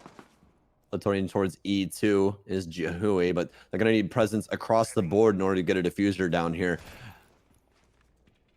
Need that top pressure in order to get onto site as well. Dope Girl holding the flank towards blue and with good measure as well, as there is one contested fight back and forth with no damage. You already did get that pick on a Maddox as well, which could be huge here in this round. Swag is able to stay alive after eating a couple of bullets, as well as Mahui on the other side. So or excuse me, Madeline. Apologies for that. Jahui, Madeline. There we go. Light A-Hard takes down Chameleonaire. Jahui runs out of ammo. Oh no! Swag with a nice 180 takes down to Jahui, and DG on the back foot now. Fry Queen trying to bring them back into things. There's quite a few to find still upstairs, and Fry Queen also the only one with a secondary utility that can open up the floor now. Dope Girl doesn't want to waste any of that Texan dynamite on the floor, but she will take down Swag with lead instead. Does still have that sensor to be able to read out feet as well for Fry Queen, so this is all still winnable. It is indeed, but it's not going to be easy. Fry Queen staving off the Legion goo mines as the time now ticks away. They're trying to find if they could get any other easy picks before they are forced to push forward into the waiting arms of the defense, who, with the basement open and available, will opt to go Teller's Archives instead, the first time that they've been here. A risky play by Artemis, but seemingly it's like it's paying off thus far. Smoke number one will come in and the diffuser will begin to get planted. They hear it though, but it looks like the attackers are set up to cut off that rotation pretty well, and it will get planted. But as soon as that happens, Fry Queen gets down. It's a 1vx, and an unfortunate timing with the stun grenade will result in a death. Wolfie easy defuse here, and Artemis finished the half 5-1. This is looking very, very dangerous. I think it's already slipping out of the grasp of Disrupt. This defensive side has to be damn near a perfect tie in order for them to achieve victory and bring this back. I thought after that Consulate game that they could possibly, show a running on this match, just because Consulate kind of plays like Bank. In the matter of, it's a lot more utility based. You have to, go through your checklist and all that stuff. And they seem very coordinated on Consulate, but I don't think that there was too many scrims held on Bank.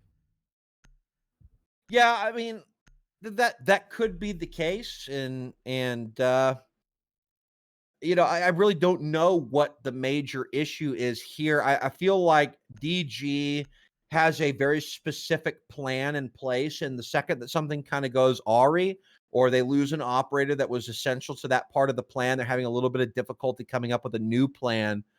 Like, what do we do now while there's still enough time to carry out that backup plan, And so really they've been, like we saw with them in that situation, we saw like 3 or 4 of them when there was only 4 left at the top of square, kind of everybody's holding angles down the hallway, one at the top of server stairs. And of course, at that time, somebody actually poked up to the top of server stairs, which kind of justified that they needed to stay there and watch that. And that action delayed them so much that they just keep getting themselves into there's not enough time left situations. And they're just not doing a great job, them being DG, of coming up with like a new plan when something goes wrong. Same thing when they got their thermite charges destroyed on the wall. Same thing when they had that Maestro cam to deal with, right? They had one person come in, get down by the Maestro cam, and obviously there's not enough time. That's the goal. Is like, I'm not saying that they don't have the brain power to come up with it, but it's like by the time that they figure out what they want to do, the time is so short that like their only hope was they had to send somebody in to do the exact same thing, and they died the same fate as that original person who just got shut down by the Evil Eye. So, that's that. It's unfortunate. And DG's now on the ropes. They have to, like you said, be pretty much flawless. They actually still can win without OT if they are flawless for 5 consecutive rounds. That's kind of a big ask against an Artemis team that kind of ran R6W all season long and is now up 5-1 against you. But if anybody can do it, it's Disrupt Gaming. They've come this far. Meanwhile, if they do lose a singular round, they still have the opportunity to go into OT. But of course, they will need to win by the scoreline of 5-1 in order to do that. They can only make one mistake. But the roles have swapped. Perhaps defense will be the answer to Disrupt Gaming's prayers. Yep. Seems like it's just about time for a little bit of perseverance, don't you think, Ty? Absolutely. And I said this before, and they being Disrupt said this during the interview, that they don't care if they're down 6-0. You know what I mean? They're still going to play with the same attitude. They're not going to let it get them down. So, you know, I have no concerns about their moral or mental state right now. But can they get the job done? Can they do what it takes? Well, now they have the opportunity to do it. Let's see if they can happen to pull it off. Otherwise, Artemis feeling very comfortable right now. Oh, absolutely. DG on defense, as we were just discussing, once again, needs to go flawless. Have to be aggressive, have to get these early picks. This is something that they've struggled with, especially in the offense of Bank so far. And we are going to have a unique operator come out for AR, one we don't see too often anymore. And I want to highlight it.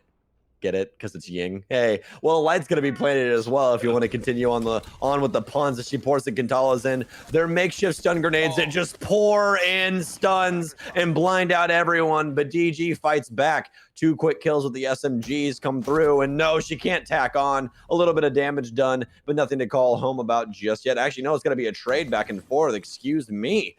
Wolfie picks up the diffuser, but SMG 11 is going to be played close. Maddox in the prone angle. It's going to be Wolfie all on her lonesome over here in the elevator hallway. Sees one. Can she find the shot? No, she just tags up the shoulder of Jahui.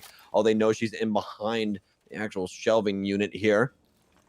Smoke grenade comes out, but no, it's going to actually tag to the roof. Aros needs to help out her teammate. She's on an island, and she can't get out. Oh, no. Dancing back and forth, but Dope Girl finds her as she twists in the wind. Aros all by herself, all on her lonesome. 30 seconds remain with the diffuser in hand now, but a quick shot, a quick step up to the plate, and a quick round for Disrupt. Well, it was a quick round because they were forced to respond quickly. Artemis kind of went for broke, dumping everybody down the hatch. And, you know, Disrupt just weren't phased by it. The utility that was deployed seemingly not as effective as Artemis would have hoped. And Disrupt were punishing the fact that there were so many people in such a confined space. We saw, of course, Light push in and get that beautiful shot. But immediately she got refragged while 2 of her teammates killed 2 other droppers. And like you said, one got trapped behind that little cart. And it was all over but the Cryant. So, you know, 1 round kind of handed to DG. I can understand the attitude of Artemis there, the want for a little bit of expediency to their championship, which at 5-1, you're feeling a little comfortable that might be in the bag. But, you know, DG, 3 more rounds like that, and they're right back in it. You know what I mean? So you gotta, I don't expect Artemis to do any more craziness like that before. It was, I understand the notion the first time around, but I think we're going to see some very focused, very high level play for the remainder of the rounds, no matter which way it goes on this map. I really feel right now that this is going to still be very difficult for DG because the main issue is they're locked out of the best site on the map for most teams. And you have to win on 2 sites that you might not be as set up for because Bank, the most played site, is downstairs. This is a site that everyone favors. Everyone knows how to play, no matter if you're silver, diamond, competitive player, pro league player. Everyone knows how to play downstairs. It's the one of the most played sites in the entire world of Rainbow Six Siege, you know? So going off to these tertiary sites is going to be a difficult thing. I think for Artemis, this is going to really lighten the load. And honestly, to be completely honest with you, if I can talk, I really feel like it might just be Artemis getting a little bit shaky on this offensive set, just because they're so close to everything coming to fruition of, you know, all the struggles throughout the year so far, and they're about to win the first season of CCSW if they're able to find 2 rounds. Absolutely. But can they find 2 rounds now that the roles have swapped? They have a very, very advantage. The amount of mistakes that they will have to be making in order to lose are going to be high. Castle will get hit by one of the air jabs, but they will not be able to close out. He'll get blinded, but Dope Girl will get the opening kill onto Light. Wolfie finally. Oh, I'm sorry. I thought that was the castle that went down. It was not. Actually, that will be the Maestro and the Alda Dope Girl getting killed. A huge kill coming here from Artemis as the Alda and the Maestro and the Evil Eyes and all of that, a very big staple of the late game defense. So unfortunate, as a minute and a half left to go in round 8.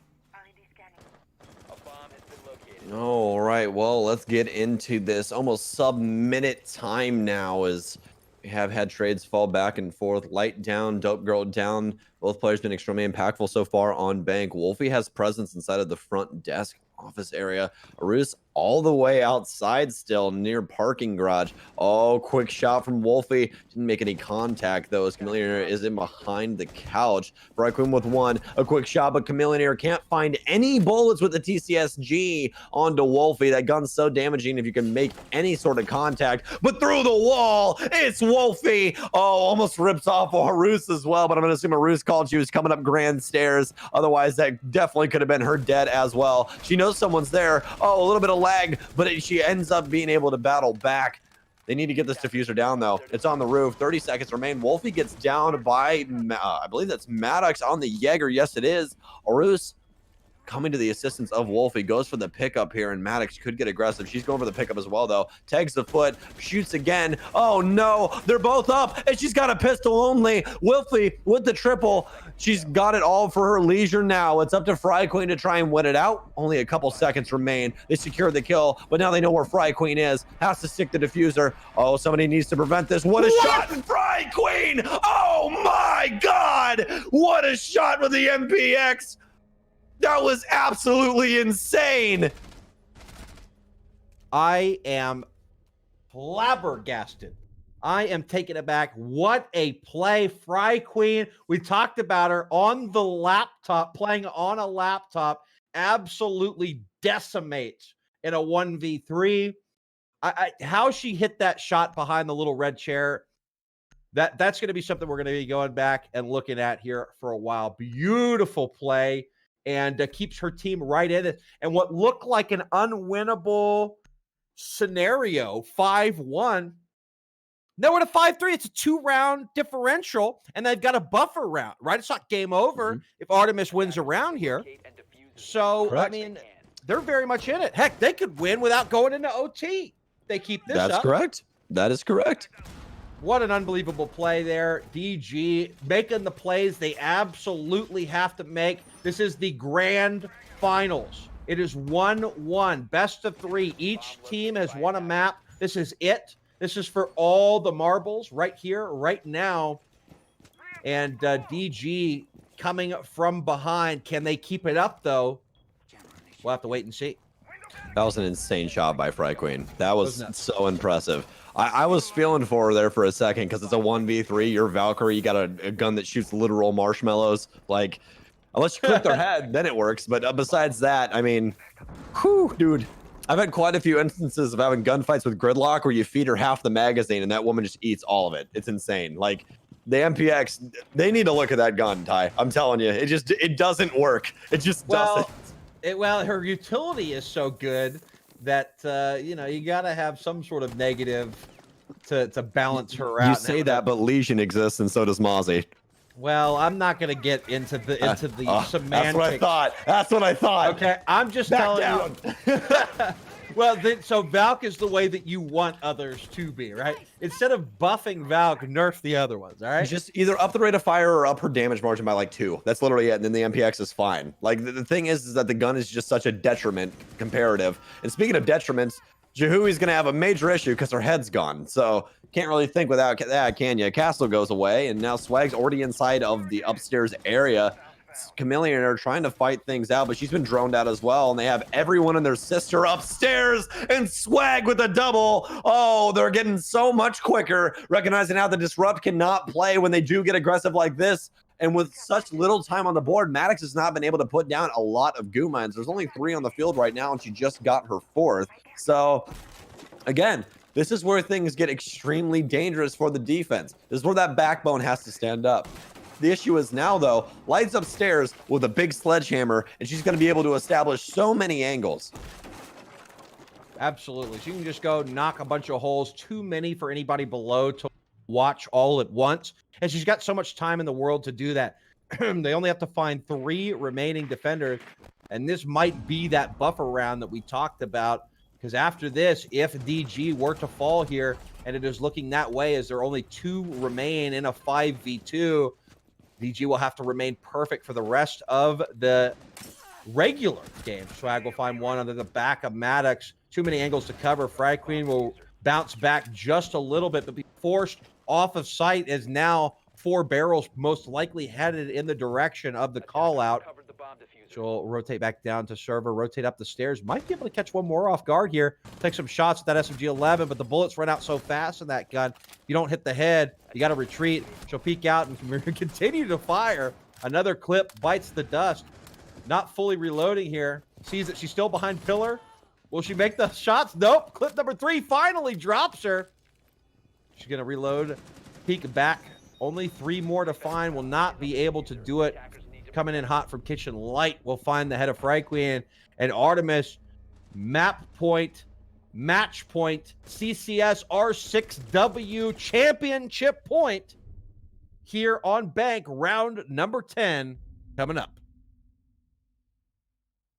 Impressive overall by both of these teams so far in this best of 3. And no matter who the victor is, I can definitely tell you, I hope we do this again, Ty. I think it's really impressive how much these teams have grown and what they've been able to do so far, especially with Artemis, man. I mean, they've done such a good job at being able to identify throughout the season what their enemy is going to do and then try and, manipulate that, move quicker. Are they playing well against this? No, then we're going to do this, so on and so forth. They've done a very, very good job of, moving the goalposts for the opposite team. And while they're in the lead right now, that's exactly what they need to do. Keep pushing those goalposts back. Okay, yeah, you guys are playing super passively, but now we're going to play super aggro. How do they deal with that? Can they, try and make a shift on a dime?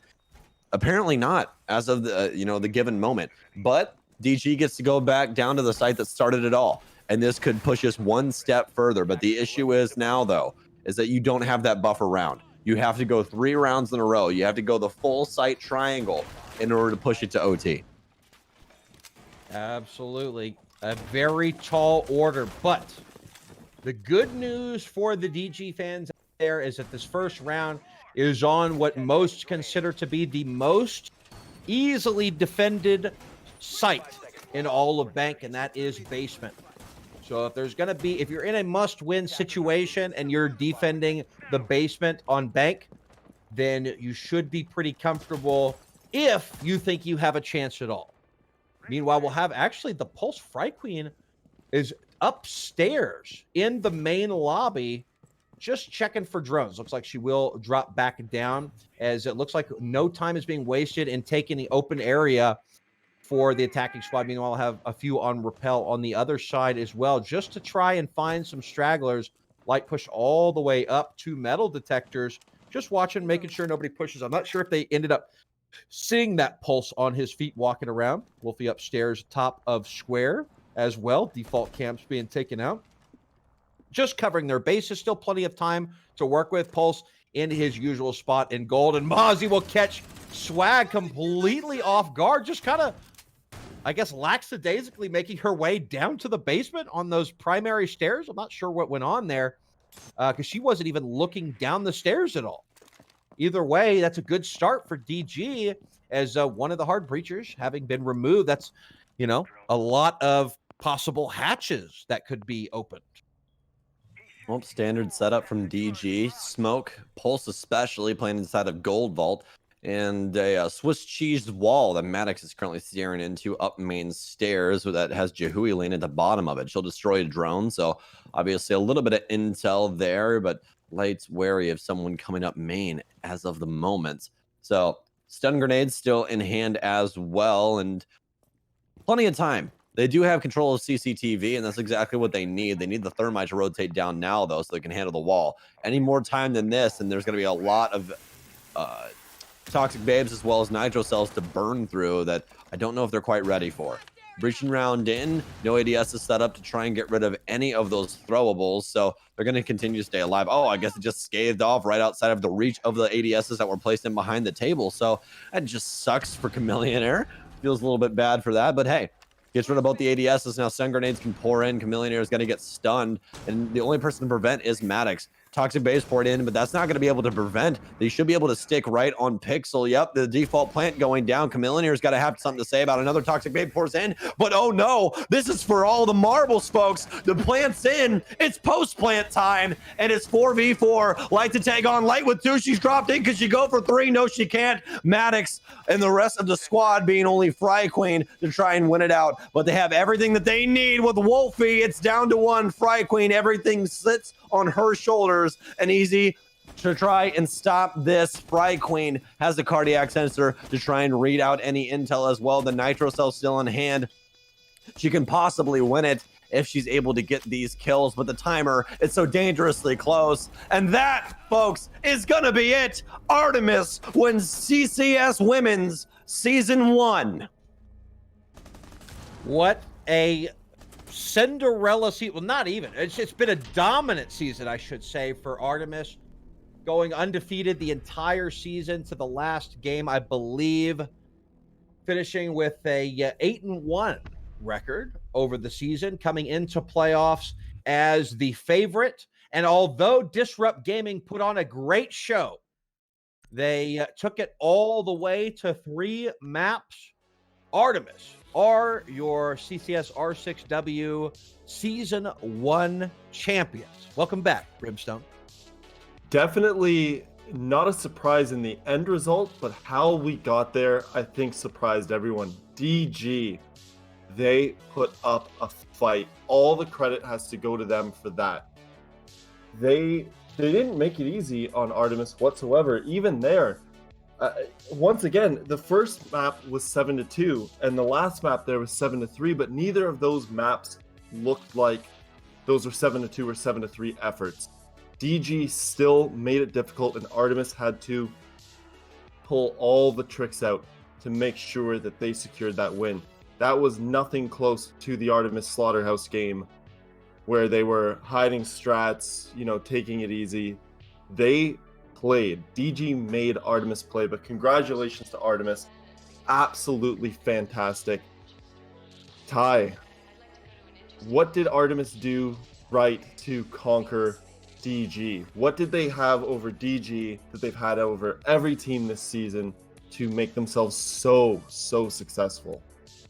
Well, here's the deal is this is the only team that's kind of predates CCS R6W, right? So they formed before, and they did tryouts and they did scouting, and I think that they had the time to kind of handpick and be a little bit more picky on who they let into the team, because they didn't do this for CCS R6W, right?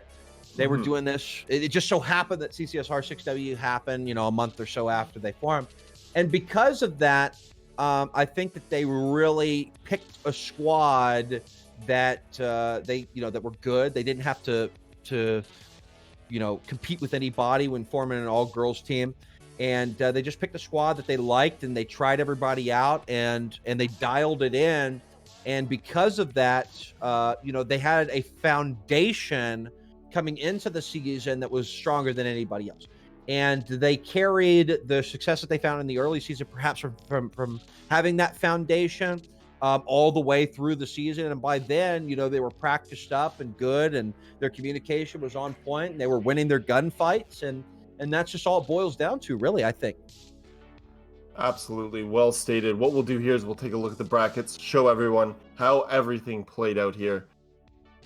Of course, Artemis, well, I'll start with that third place match today. Queen YOLO mid, Victoria's Secret. Queen YOLO mid playing in the form that we are used to seeing them play in.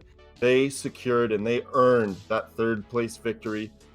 Definitely not the placement they were hoping for at the start of the year, but by the end, I'm sure they should be proud of what they did earn. And of course, in the grand finals, 2 maps to 1, Artemis taking it all against Disrupt Gaming, the inaugural champs of CCSW, as you guys stated, for the US division of it all here. Just absolutely impressive. Artemis, not only were all the individuals good on the team, but, and due in part to that history that they had, they were the best team. They worked together so well.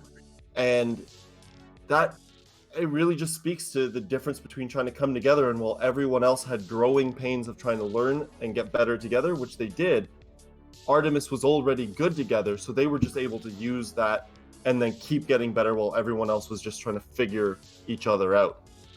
But either way, an absolutely fantastic season here. Thank you so much, both Stokes and Ty Tangles. And of course, we have to thank you, Ted Brimstone. Meister.